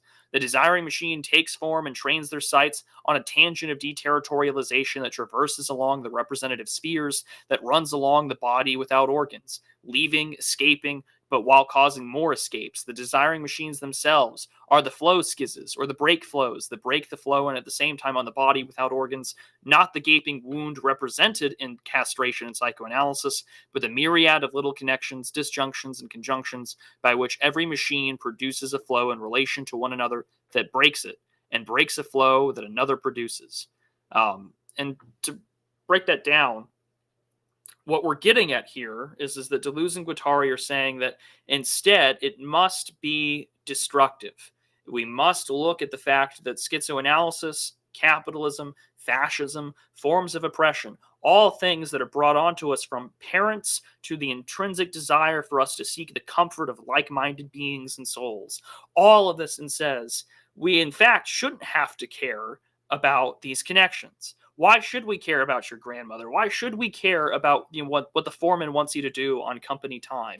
Instead, we must be creating a system that deterritorializes ourselves from these very specific conditions which assign meaning. And once meaning is assigned, you are now a decoded, reterritorialized being to serve, and that your desire for production is based off the Oedipal complex, and we must reject that. And instead, we must be going down to break down all things with respects to representation. We must find off territoriality that allows us to embrace what we once were, that is no longer encoded. And this is why the body without organs gets described rhizomatically, because much like in the way that a mushroom will grow its mycelium and tendrils out into the ground and the things that are dead, building off these dead encodings, things are now reterritorialized to break down further bonds. This is why you see it in what I was just reading, leaving, escaping, but while causing more escapes. These are the things that break the flow of information, that are broken from the encoding of capitalist society, and we are no longer laying down on the psychoanalyst's chair, but we are instead disembodied, de-individuated, and are no longer caring about what they think is the assignment for how the world should operate. I just wanted to call attention to a comment here from Vingul. Guys, I'm having a bad night, so I'm thinking it's over. R.I.P. Western civilization. And the antidote to that, in my view, was what Prudentialist just read. Anytime you're feeling down and out about things being over or happening, go ahead and read some of this shit. Go ahead and read what your opponents want to do to the world or think ought to be done. It's easy to get twisted up in our own, plans or projections on what's going to happen. But believe me, there's people out there that really, really believe in this stuff, that believe like everything you represent needs to be annihilated at a molecular level, and they think it's cool, and they do it in the horniest way possible. They can't do it without talking about dicks and butts the whole time too. That's what you're fighting against, people. Here comes Mike D. What is he? Oh no, he's talking about someone else, I think. I thought, what are we reading? You don't want to know, brother. Just to keep on the path of schizophrenia, I wanted to, because he makes mention of schizophrenia plus autism plus neuroticism. I'm looking at page 46 here. The theory of schizophrenia is formulated in terms of three concepts that constitute its trinary schema. So this is what schizophrenia is. So probably should have opened with this, but disassociation, autism, and space-time or being in the world. That's that idea we keep coming back to. The ego, however, is like daddy mommy. The schizo has long since ceased to believe in it. He is somewhere else, beyond or behind or below these problems, rather than immersed in them. There are those who will maintain that the schizo is incapable of uttering the word I, and that we must restore his ability to pronounce this hallowed word. And that's kind of what you were getting at with the that previous part about the role of the psychoanalyst is to impose the Oedipal model on the schizophrenia. I think this was you really addressing my first question, which was, how is it that this corrupted society, this fallen state, can produce more schizophrenics than previously in history? And let's just say that it is. The role of psychiatry is to imprison those schizophrenics, which is to say that I think the argument he's making is that there would be more schizophrenics now if not for psychiatry and psychoanalysis. There would be more people naturally employing schizoanalysis if we weren't psychoanalyzing ourselves all the time. And maybe there's something to that. That's an interesting idea. I don't hate that idea. That if we remove this tendency, even on our side, to psychoanalyze ourselves, everyone would be talking like they write a fucking Substack. And just continue on here. All of which the schizo sums up by saying, they're fucking me over again. Even Freud never went beyond this narrow and limited conception of the ego. And what prevented him from doing so was his own tripatriate formula, the Oedipal, neurotic one, daddy, mommy, me. The great discovery of psychoanalysis was that the production of desire, of the productions of the unconscious. But once Oedipus entered the picture, this discovery was soon buried beneath a new brand of idealism. A classical theater was substituted for the unconscious as a factory. Representation was substituted for the units of production and unconscious. And that's sort of an interesting idea he gets to as well, which is that psychoanalysis just almost made like a puppet theater of what's going on in your mind. And that's a criticism that I think people on our side of the political spectrum often give towards psychoanalysis. Like, I've got friends who I agree with. They're correct when they say that psychoanalysis and Freud and all of the psychoanalysis, really, they gave just different words to ideas that were understood centuries, if not even millennia before. Like, they gave us the word unconscious. However, the concept of an unconscious realm existed in some form throughout further back in history. So I understand that completely. However, so I like the idea that what they're saying is psychoanalysis, like, there's something going on in your mind, and what they've done is given like words and faces and masks and characters to it, and made a little fucking puppet show to distract you from what's actually going on. And I think I agree with that. What do you think about that?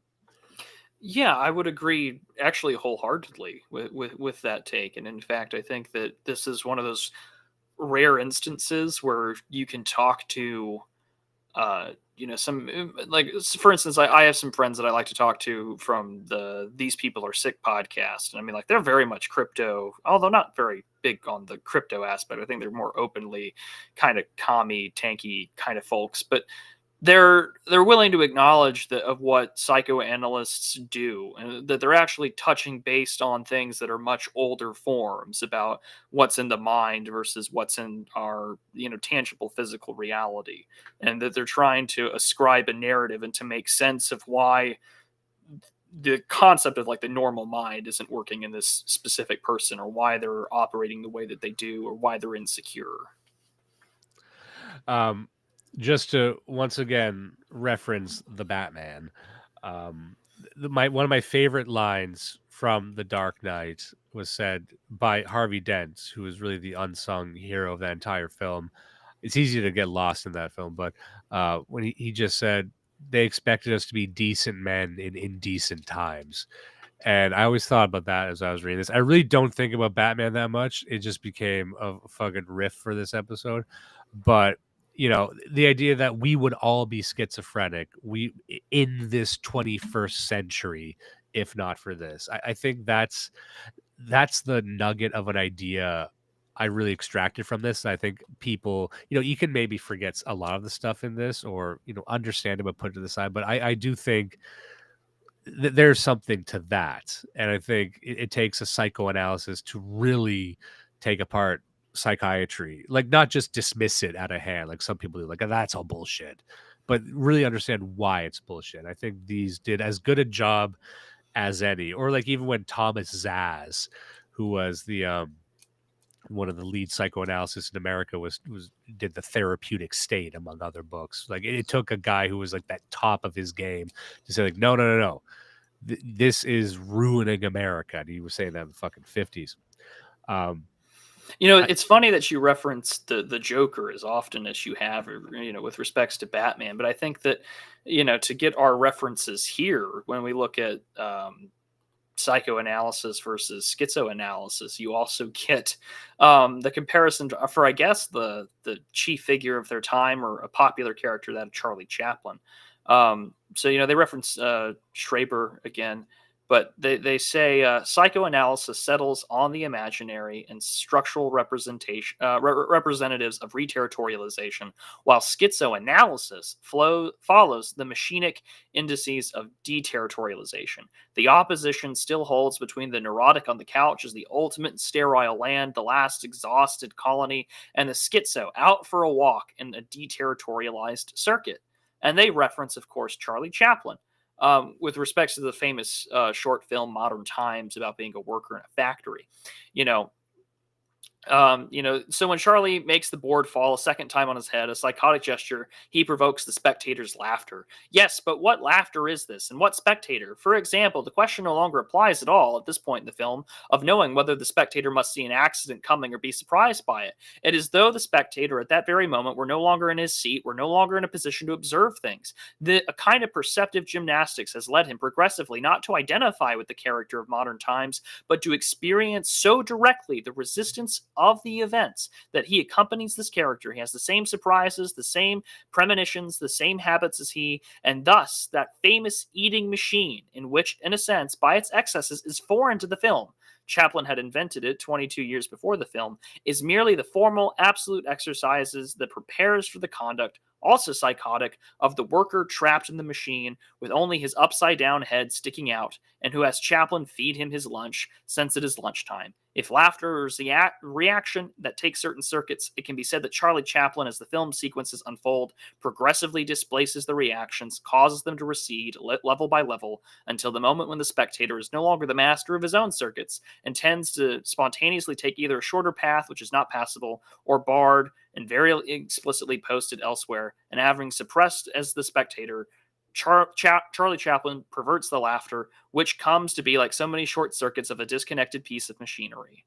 And so, one, he's calling out the literally me moment. He's like, listen, man, you're schizo if you're identifying with this literally me, because you're disembodying yourself. You're now becoming disconnected. You have broken the relationship between the viewer and the spectator. You now identify with him. You're now part of this world, and now that you are expecting it, because you yourself are no longer on the sterile couch of psychoanalysis. You're no longer on the sterile, well, they're not really sterile, let's not kid ourselves. You're no longer on the not so sterile movie theater seat.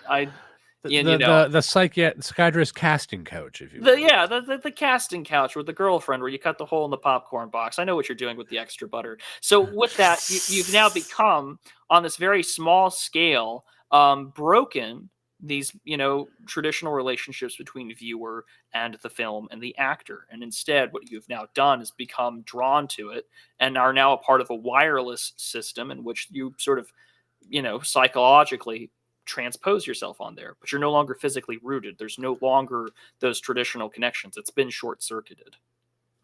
I got a couple of comments here. I just wanted to call out Vingul said they should all be put on an airplane and flown into an island in the Pacific. They should analyze each other, but they should leave us alone, says Werner Herzog. EL comments, Werner Herzog finding a way to endorse the mustache man with that quote. I want to keep going with schizoanalysis a bit more. I'm looking at a page 315 here. This is a pretty big segment, but it gathers together a few ideas here. It says, the schizoanalytic argument is simple. Desire is a machine, a synthesis of machines, a machinic arrangement, desiring machines. The order of desire is the order of production. All production is at once desiring production and social production. We therefore reproach psychoanalysis for having stifled this order of production, for having shunted it into representation, and that's the sort of the yin and the yang of this right now. There's the desiring machine that's pure, then there's the representation that kind of falls back over it. That sort of is like the last step of it being corrupted by Oedipus. Far from showing the boldness of psychoanalysis, this idea of unconscious representation marks from the outset its bankruptcy or its abnegation, an unconscious that no longer produces, but is content to believe. The unconscious believes in Oedipus. It believes in castration, in the law. Thus, the link between representation belief and the family is not accidental. It is of the essence of representation to be a familial representation, but production is not thereby suppressed. It continues to rumble, to throb beneath a representative agency that suffocates it, and that in return can make resonate to the breaking point. The production couple, the desiring machines, and the social field gives way to a representative couple out of an entirely different nature, family myth. Why was the mythic and tragic representation accorded such a senseless privilege? Why were expressive forms and a whole theater installed where there were fields, workshops, factories, units for production? The psychoanalysis parks his circus in the dumbfounded unconscious, a real P.T. Barnum in the fields and in the factories. Psychoanalysis does treat myth and tragedy, but it treats them as the dreams and the fantasies of private man, homo familia. And in fact, dream and fantasy are to myth and tragedy as private property and public property. What acts in myth and tragedy at the level of objective elements is therefore reappropriated and raised to a higher level by psychoanalysis and as an unconscious dimension of subjective representation, myth as humanity's dream. And I like that because to me it was just a fusion of the psychoanalytic and then the mythological and the economic all in one burst. And so what do you think about that statement? Yeah, I think that it dives into what psychoanalysts are trying to do, which you had mentioned it earlier, and I think it was from one of the comments in chat, that this is attempting to apply narrative to the subconscious. This is trying to apply narrative to what we feel and what we think.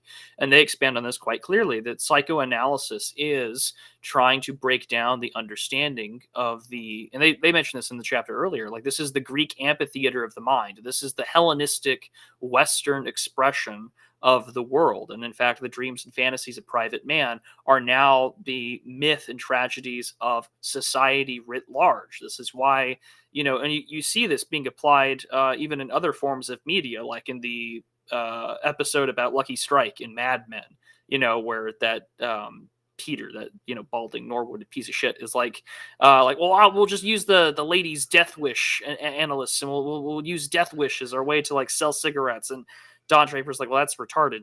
Don't do that. But like that's the interpretation, though. It's just that like these private desires, these private tragedies. So we want to re-territorialize it into death, into narrative, into myth. And that's what makes it so great. Well, then all of a sudden you realize that that's all that psychoanalysts are ever trying to do, is trying to apply a mythology and a narrative in which you can manipulate to sell shit.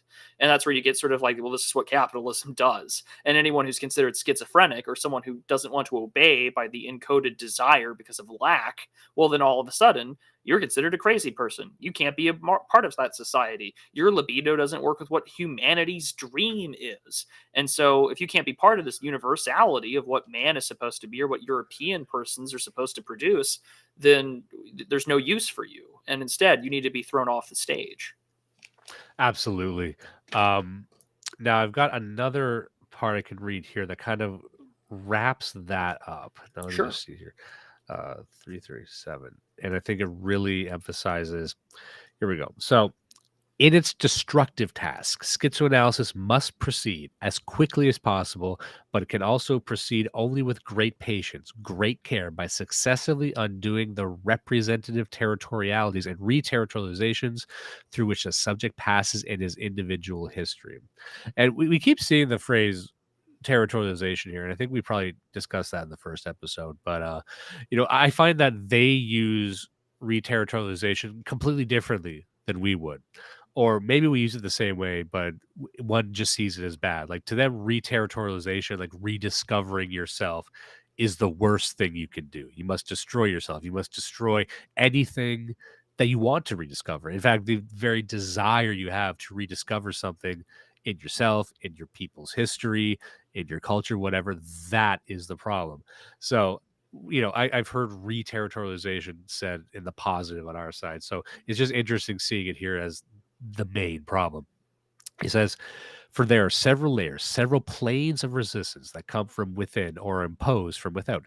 Schizophrenia as a process, deterritorialization as a process, is inseparable from the stases that interrupt it or aggravate it or make it turn in circles and re-territorialize it into neurosis, perversion, and psychosis. And it should be said that repeatedly in the book, they describe neurosis and perversion and psychosis as bad. It's not like perversion and psychosis is something you should run towards either. So it's I want to be clear that they're not saying just try and grasp at any sort of antisocial mental illness that you can to attack the center of society. It's not that. It really is just schizophrenia. In fact, paranoia, neurosis, autism, all of that is just someone who's been psychoanalyzed so much and they believe they're trapped within the Oedipal triangle so much that they can never escape it. And they become their own prison warden in that sense. He continues, it should therefore be said that one can never go far enough in the direction of deterritorialization. You haven't seen anything yet, an irreversible process.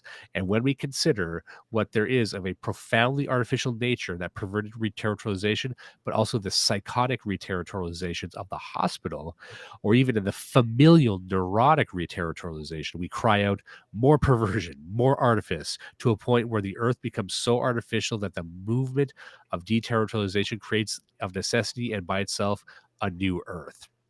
So that's actually how I believe the book ends, very clearly what they're trying to accomplish. And there's more we could even talk about in social repression, but I love that last line, more perversion, more artifice, to the point where the earth becomes so artificial, accelerationism, that we basically create a new earth.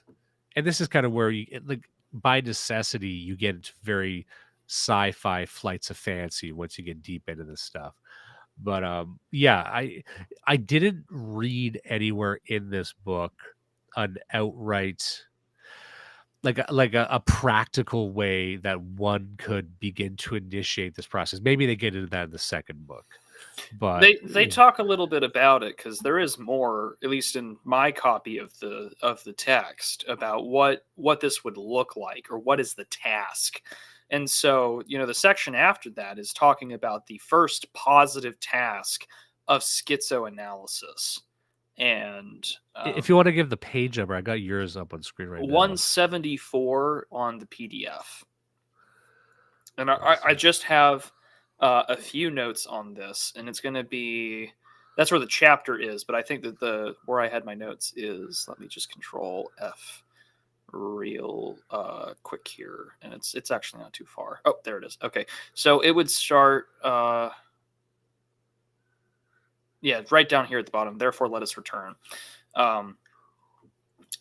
Let us therefore return to the rules so clearly stated by Serge Leclerc, even if he sees this only as a fiction instead of the real desire. The elements or parts of desiring machines are recognized by their mutual independence, such that nothing in one depends or should depend on something in the other. They must not be opposed determinations of the same entity, nor differentiations of the single being, such as the masculine and the feminine in the human sex, but different or really distinct things. Distinct beings found in the dispersion of the non-human sex, the clover and the bee. As long as schizoanalysis has not arrived at these disparate elements, it has not yet discovered the partial objects as the ultimate elements of the unconscious.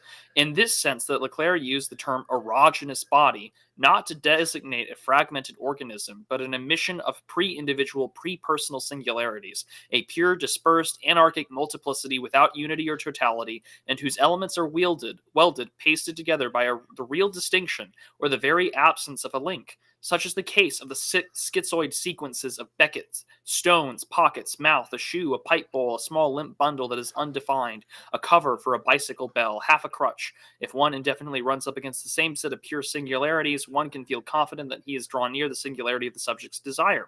To be sure, one can always establish or re-establish some sort of link between these elements, organic links between organs or fragments of organs that eventually form a part of a multiplicity, psychological, axiological links, good, bad.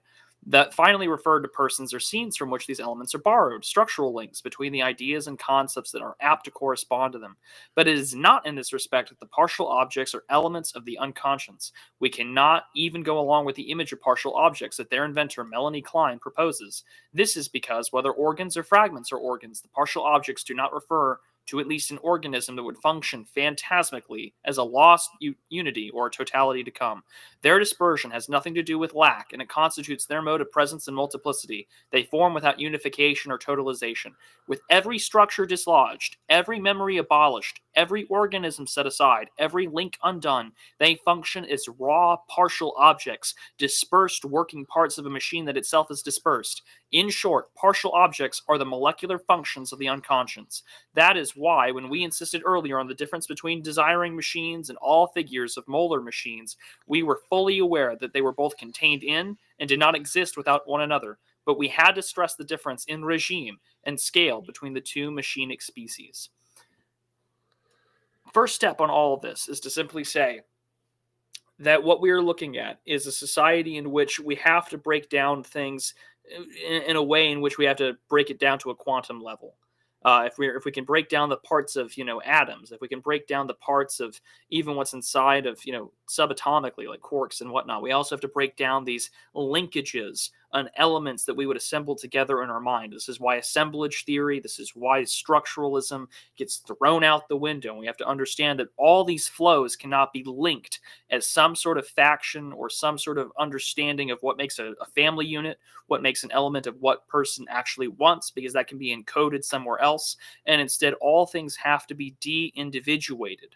And once these things are de-individuated and these connections of all these partial objects are indirect, they're not really human, they're not in a way that you and I would look at them, these flows break into two different lines of thought. This is where you get the body without organs. And all this allows you to basically testify and say, okay, now we no longer have to look at the world and instead, oh, yes, now we can look at it and understand that we ourselves are not going to be, stripped of what our original thoughts are or what our original desires may be from lack, but instead they can be brought together in a way that no longer makes us, what we would consider human. And in fact, they break this part down with, ironically, in the next section about Mozart and more about asses and whatnot. Okay, I was going to read that. And I'm glad you saw it because, I knew it was coming. I took notes on this. I was just like, yes, the French conclusion to all problems, which is eating ass. Like, I was just reading the quote here, and I started reading it in like a Bronze Age pervert voice. It's like, raise your ass to your mouth. My ass burns like fire. But what can the meaning of that? What can be the meaning of that? Perhaps a turd wants to come out. Yes, turd. I know you. I see you. I feel you. What is this? Is such a thing possible? Like, what a fucking thing to say. Did you have any thoughts on that? Other than just sort of like the fetishistic aspect of it all, I mean, not too much, but other than to simply say that for them to engage in a mode of death, i.e. a way in which we would see our world like, oh, he's dead to the world, but not in the Christian sense of being dead to the world, but dead to a capitalistic society. They take this anti-production, and instead they want to use that as a way in which we can be free from organ object, meaning and assignment, object descriptor. And in doing so, we allow ourselves to not be a producing machine, a desiring machine. We are instead a paranoiac machine. And when we engage in these paranoiac, systems and structures that are not structures, but are de-individuated and non-organized, but they multiply somehow because they're non-organic. What comes from that really is the shattered organism, the shattered parts of the world, the shatteredness of an object that can direct its powers to change the system that is no longer intensifying on capital or desiring to produce because we feel this need to build, but instead we allow ourselves to grow in this molecular chain that allows us to be free, at least in their understanding. We're now converting this energy of production and allowing it to be an energy that will record the world around us. We can be part of it in a way that is not the whole, but parts of the whole that enable us to no longer be part of a flow of production. Yeah, I think that's the best way to put it. And you described before about how this makes you into something less than human. I was laughing at the phrase, what did he mean by this, being, that's kind of what he was getting at there with that whole sense we were laughing at, like the very idea of trying to analyze and understand and unpack things. That is us trying to code and code and code and understand things. And that's really what we need to try and get away from. And I think, like you had said, it does give you a version of what they want. And I do, because we're getting up to the end of this, I think we've covered most of what we wanted to cover. Yeah. But I did want to ask you, and I don't want to be too reductive when I say this, but they have some very interesting ideas in here, but I think their analysis is inhibited by a fairly simplified conceptualization of what like a machine is. Like everything comes back to a machine, and they're understanding a machine. Well, it's just parts. It's parts that fit together, which is very like industrial revolution, like you had mentioned, modern times. Yeah, it's very whichever. limited to that Marxist understanding of industrialism. Yeah. Although I will, to give Deleuze and Guattari credit, like they write on this more later in their lives. I mean, Deleuze especially, just because he lived longer. But you know, he himself would sort of look at the world, especially when he talks about like. I think, for instance, if you've had the chance to read, and this is actually much older work, but if you read Difference and Repetition, which is it's more of a metaphysical treatise, which is, I think, goes a lot more into sort of this position about what does it mean to be in a machinic society, and why do we repeat these things, and not just through generality, but also through why we engage in them on a societal level. I think I think it helps in that respect. But in this book especially, and I mean, on 1,000 Plateaus, I would need to reread it. But here we see this very limited structure about they're working with Marx. Like that's what they're kind of stuck within, sort of the worldview of what Marx is defining as capitalism. And they themselves are also applying it through the lens of psychoanalysis. So you're working within two very limited worldviews, especially now in 2024. This book is, 50 years old at this point, and so much has changed since then, that on one hand, I can see a lot of this still being applicable, because we've noticed how, when we were describing earlier what capital does, or in their viewpoint, capitalism does, it takes things that are not saleable, things that cannot be used for production, and capital will find a way to do it. And if it can't do that, it will encode a sense of taboo, or a sense of negative connotation to it. And we kind of see It's that saying already. It's useless. It's not worth having a price attached to it. Well, it's not even that it's not worth having a price attached to it. It's that capital hasn't figured out a way to exploit it yet.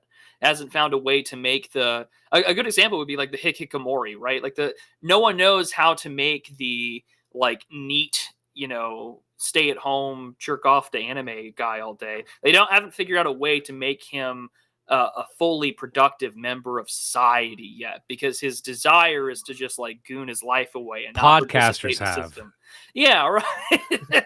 Podcasters have, because somehow you people are lovingly listening to us and finding a way to listen to us talk about the turd coming out of Mozart's ass, and somehow you find that endearing, but also enlightening.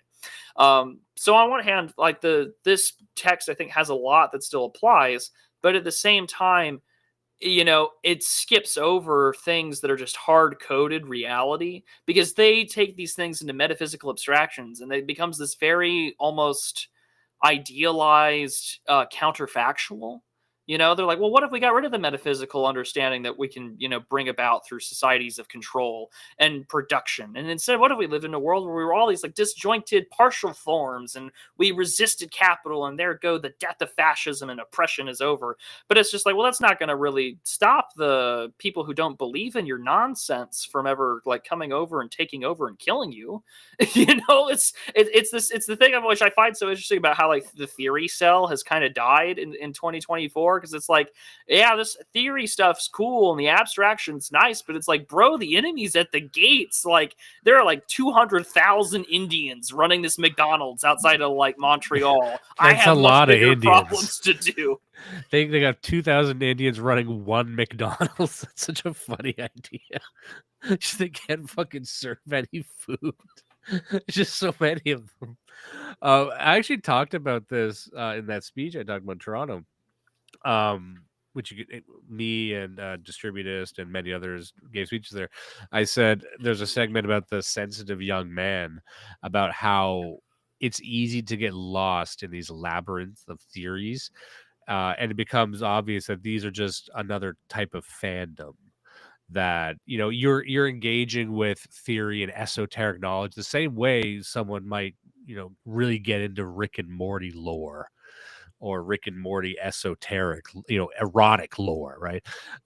It's just a thing you consume. You're a consumer still. And at a certain point, you must ask yourself, for what purpose am I consuming this? What can be done with this? I think there are some ideas in here that can be repurposed, but I really like that statement you just had about the theory cell is dying in 2024, because at a certain point, you're saying, what the fuck am I doing? How is this any different than a Marvel movie? Really? Is it just a weirder version of that? Am I collecting esoteric knowledge like Funko Pops? But I do think there is something that can be learned from this. However, you really have to dig it apart, I think. And the funny thing is, like we had said at the very, very beginning, one thing you can take away from this is fascism is inevitable. Really, like, I take them at their word when they say that. But there's also, what I just said, that I'm waiting, man. I'm waiting. one thing I became transfixed on is their understanding of the universe as machines, and small machines, meaning these looping mechanisms. And I remember explaining to someone they couldn't understand electronic music or hip hop, or the idea of a loop, that you take a piece of music and loop it, rather than like a piece of classical music or jazz or any other type of music, really, that kind of flows. But some people think that's a very reductive and stupid way to make music, but I'm like, no, it's a very 20th century way to make music. The idea you can take something complex, localize it, repeat it, and just have it run autonomously, and then you stack several of those together. There was an idea where that sort of idea did exist. You couldn't explain that to someone like 300 years ago. It's too odd an idea. So, like, I do see where they're coming from. They say, well, in a sense, the entire universe are these autonomous little machines just running a looping sequence and passing flows of information. Okay, I kind of get that. And they're animated in the way that Schopenhauer would describe the will. Like, they're just doing things because they want to do things. So really, this book is trying to explain what that will is. The will is just this sort of baseline desire to do something. Like, you get why they have the word desire rather than will, because will is forceful, but desire has almost an intent behind it. So it's at an extra level above. So the entire universe has an intent to exist. Well, that's an interesting idea. I don't hate that idea. And I don't hate that you're basically trying to say that particles have an intent. Particles have a desire. That's kind of cool. And that they can become sort of corrupted by overanalysis. And maybe because if something has a conscious, almost sovereign intent, then it can almost rewrite its own history, right? So you're almost coding like an intelligence onto the building blocks of life. Like, okay, that's cool. That's interesting. And I do agree that maybe capitalism is the runaway extreme of what happens when that system becomes aware of itself and begins overanalyze itself again and again and again. And like McLuhan said, when he was discussing the evolution of the concept of time, that time in ancient societies was much more fluid. Of course, you could record time. Of course, you had sundials. Of course, you had water clocks and whatnot. But the idea of a minute or a second or an hour as a container of activity and value, and if that container of value has no value in it, then you are wasting time. That's a really fucking weird idea, isn't it? And that as in the 21st century, we start to measure our time down to the second, even on an individual level. So like, I do get where they're coming from. They are, at the end of the day, and I really believe this, describing a phenomena that we all live in. And guess what? I don't hate the idea that this is a society that seems to produce schizophrenics, and those schizophrenics are locked into stasis by runaway psychoanalysis.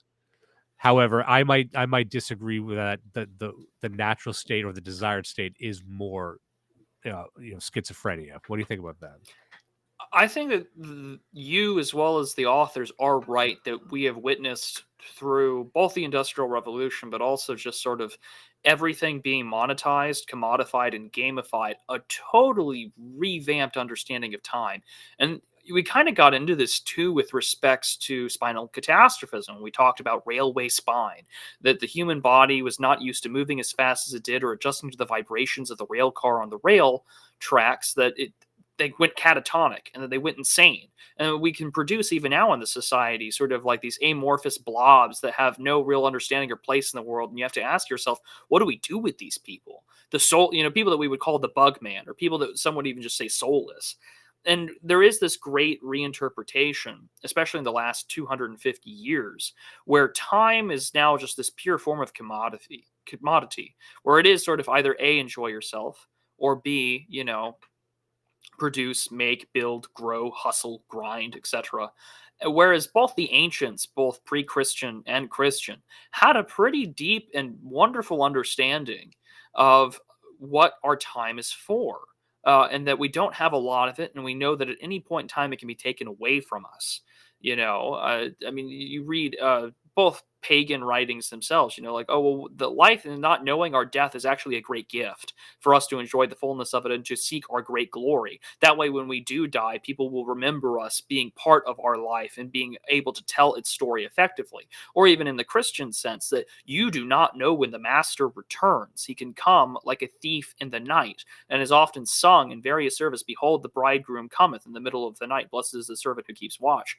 That is totally taken away in a context where rise, grind, eat, sleep, replete, reduce, produce, goon, whatever, anything that might be there. It's all there for the explicit purpose of production.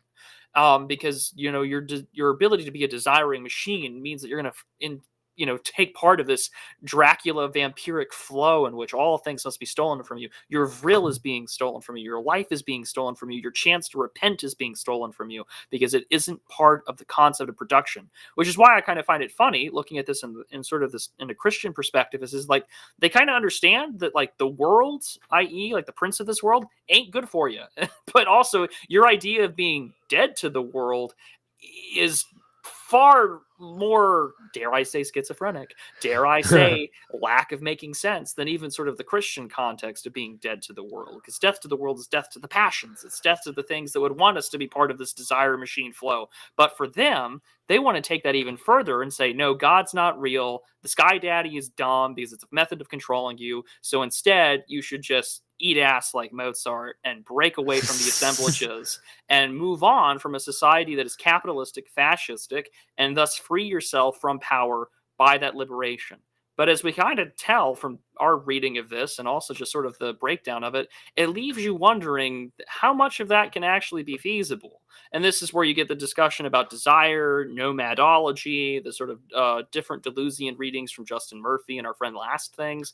But even then, that form of piracy and nomadology, which kind of works kind of well with Bap's idea of being the nomad, but also it doesn't, it sort of still leaves you as an outsider to a system that will try its best to treat you as an enemy, treat you as an outsider, and try its best to institutionalize you, or as we've seen so adequately with the right in the United States and in Canada elsewhere, put you in jail for simply saying, there are too many fucking Indians here. Yeah, and you made a great point there. I just wanted to circle back to where you said, and this is the reason we care about this, that we can be with many of these authors on the same track for quite some time and agree on maybe some foundational premises and issues, but there's always a fork. There's always, what do you call a fork in a track? I'm not a railway guy, but the paths diverge. And the paths diverge where, like you had just said, one side, our side, seeks the transcendent. We agree all the issues with modernity, with the prison, the hellscape we live in, whatever it might be. But we still have the desire to seek out something transcendent, something true, something real behind all this, something eternal even, which is why many of us, even those who are devout Christians, also have a deep fascination with mythology. Even someone like E. Michael Jones who's a Catholic, of course, in his Logos Rising book, like he goes back to the Greeks. He goes back as far as he can to trace some of these old ideas. Anyway, we detect that there's something there that we can investigate or attain. Whereas these guys, they say just destroy it all because they don't believe in truth. In fact, the desire to seek out truth itself is the problem, is what they're saying.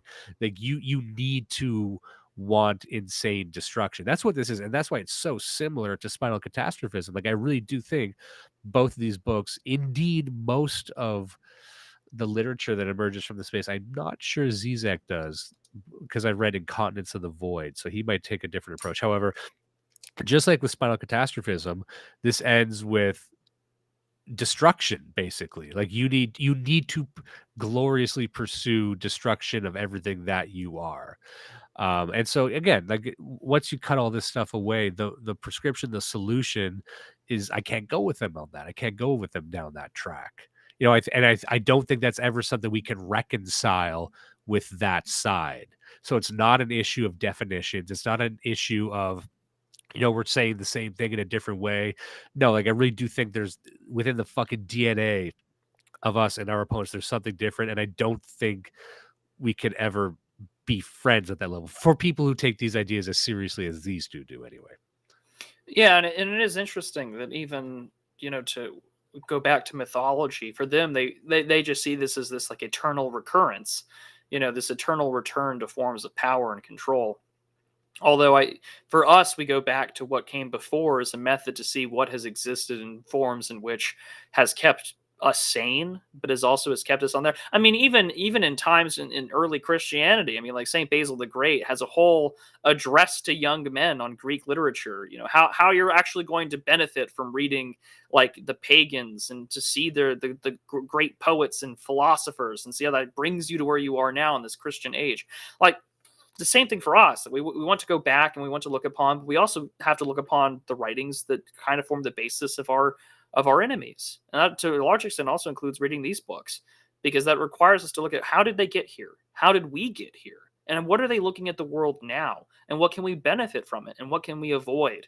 You know, there are good things to take from this stuff, particularly I think with respects to what they wish to break away from, or some of the problems that capitalism does have. Even though Marx and these guys have some very valid critiques of the system, doesn't mean that their solutions are correct. You know, there's still a lot that on this side of things we can learn from. Now, the question, and this is what I think makes it so interesting about right-wingers reading this stuff, and I'm sure that you might agree with me here, Dimes, is that we don't have the same praxis in mind with respects to taking these ideas away from it, because we're rooted in something transcendent, something that has tangible biological reality, and something that has been proved by just proof of concept and proof of life in history throughout all of human existence. And so, you know, with that, we kind of have the home field advantage of just, oh, our shit actually works. Well, like we had said at the very beginning, when they're talking about the root of this problem being in the family from the very early stages, even passively, even unconsciously, well, that is it, isn't it? That is the problem. Like our thing is generative. Our thing is the root of everything. If you want to agree that, yes, this all emerges from the family formation and the birth of hierarchy and these relationships within the household, and then that expands outward in concentric circles into hierarchies of larger and larger complexity, and as we make our own machines and we create these vast systems of thought and analysis. Like, yeah, it's true. It actually does start with that, and we can trace the line.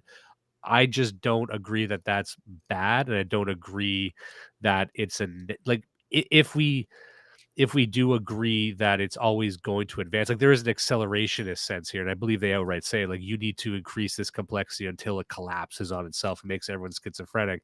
Well, then, you know, it's communists love saying this fucking thing that their utopia is inevitable. Well, then I guess we'll wait, because you can't do anything about it. You can't do anything to stop this. Not really. The only solution you have is to just like go insane and go with the flow. That's really what schizoanalysis is just like, okay, just decouple from all meaning and just you're the king of interpreting things. That's what it is. Like, people give you one word, you turn it around in your head, and you say something else until they don't want to talk to you anymore. That's what a schizoanalysis is. Like, you're something that cannot function within the system, and then people just leave you alone, I guess. So you're just an insane hobo eventually. And if there's enough insane hobos who don't know how to do anything, then I guess society fixes itself. You know what I mean? Like, that part's not serious, I don't think.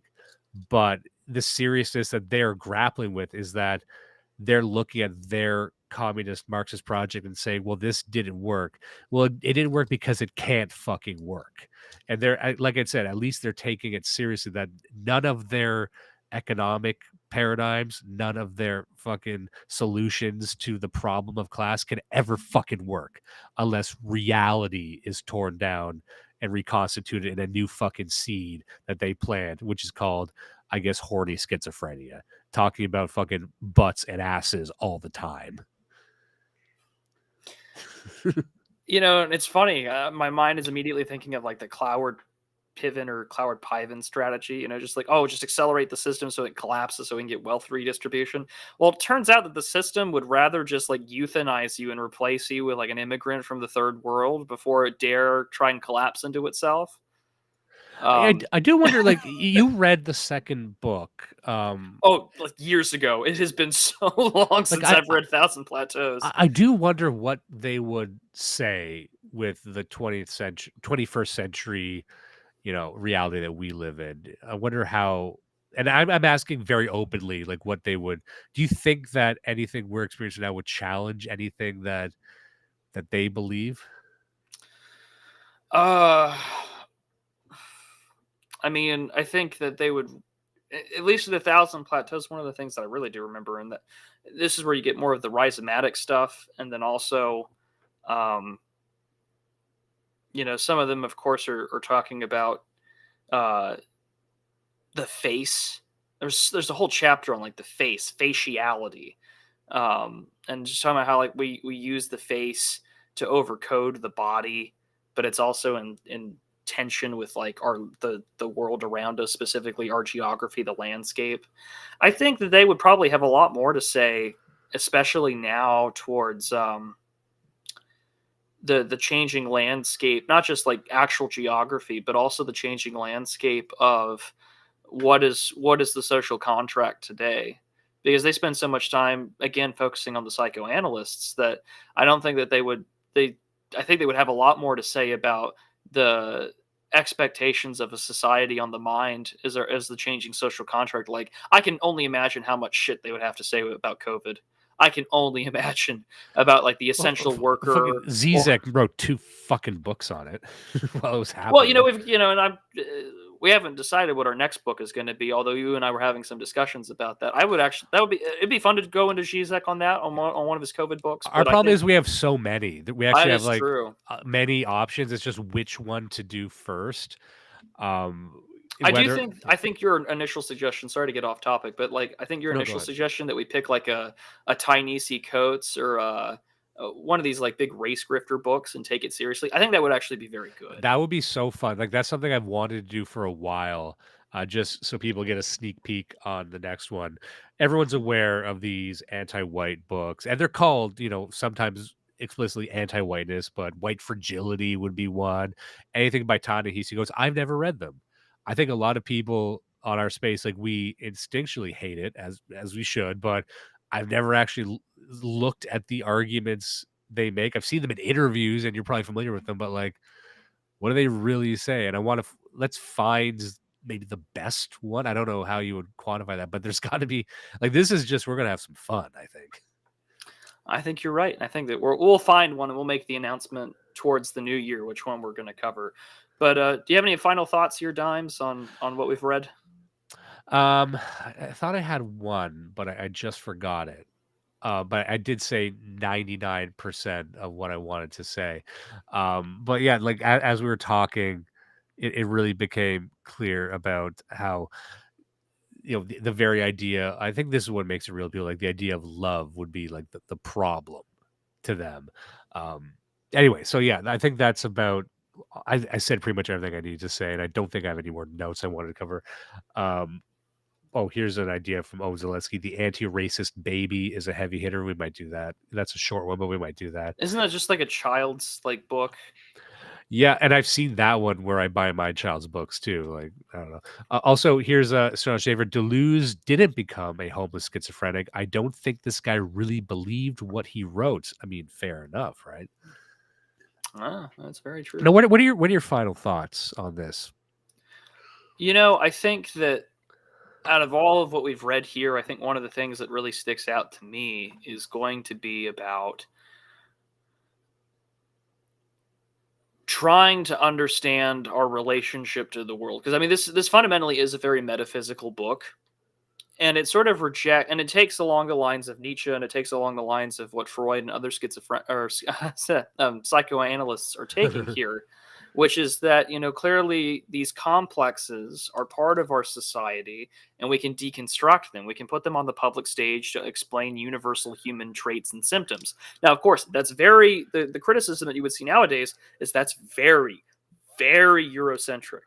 That's very much of like the European mind, because you can't really apply that in globally due to human biodiversity and different ways of perceiving the world. Because you can read science fiction in the West, like Asimov or Orson Scott Card, and then you can read Cixin Liu's, you know, Three Body Problem. Those are two different like species writing similar, you know, novels in science fiction, which is a great series to read if you want to understand how the Chinaman thinks.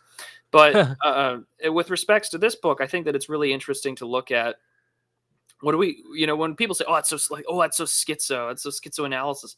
Well, really, you've reduced the terminology to just mean like, oh, what a contrarian, like cabal, you know, conspiracy-minded way to look at the world, which in some instance is true, but you're not deconstructing it enough. Instead, what you're doing is looking for links. You're looking for patterns. You're still participating in the oppressive aspect of society that Deleuze and Guattari are critiquing. But overall, I mean, these books are still worth reading because these are still the formulations in which people look at the world today. Philosophers cite Deleuze and Guattari all the time, and you kind of have to understand these people to some extent if you want to understand where we're going next, because we are brought upon by links and assemblies and by these causal inferences in society that play out on a stage that is the internet, where we're all in this void of screams and we're all screaming at the top of our lungs, praying to some unknown entity in this digital ayahuasca astral plane that someone will hear us. And we've been blessed. Dimes and I are very blessed to have an audience, and we're thankful for it. But at the same time, we know that there are much louder screams or much quieter screams that can only be heard on certain frequencies that will tell you this is the way the messages are going to go. Behind every breaking news that's on Twitter that's usually drama related, there's a small cabal of group chats that are half-cocked and working on plans to make it happen. And I think that when you read books like this allows you to sort of disassociate from a little bit of what we're told is the world, and instead recontextualize it in a way that allows us to understand maybe things are not what they seem, and maybe we should be looking at it in a contrarian, anti-way. But for Deleuze and Guattari, I mean, at the end of it all, it's all about power and control. But we know on the right, being on the side of order, being on the side of truth, being on the side of God, that is not the end result that we want. But it's important to understand these self-destructive chiliastic tendencies, lest we fall into the delusion that maybe they have a point and we should pursue these logical conclusions. And one thing that even Foucault points out in Madness and Civilization, here I go citing Foucault, but he viewed the psychoanalytic relationship, the therapist chair, as just the latest in a long chain of prisons. Whereas historically you had exile or, you know, from the community, then you had imprisoned, like we're going to keep you here. But the psychoanalyst's chair, the therapist chair, is a way, it's a different type of, it's a constant interrogation your entire life, because you can stop being a criminal, but you can never stop being mentally ill. So you're always imprisoned, not only being interrogated by your therapist, but eventually interrogating yourself. So, you know, one of the reasons that we came to this, I mentioned this right at the top about the friend of mine asked me about like the body without organs and stuff. Like, what does it mean to be Deleuzian? And I guess that's really what drove me to want to read books like this, which is the same drive that Deleuze and Guattari went on, which is why do people keep voting for fascists? Why do people like fascism? What is it in here that explains this thing that shouldn't be existing according to us? So I wanted to answer the question, like, why in 2024, going into 2025, do we have terms like Deleuzian? And schizoanalysis is a funny thing because you had correctly just pointed out that people will use the term schizophrenic when they mean to say neurotic, or they, neurotic is someone that creates, who laser focuses on these systems and creates these vast balconies and constructs to explain something.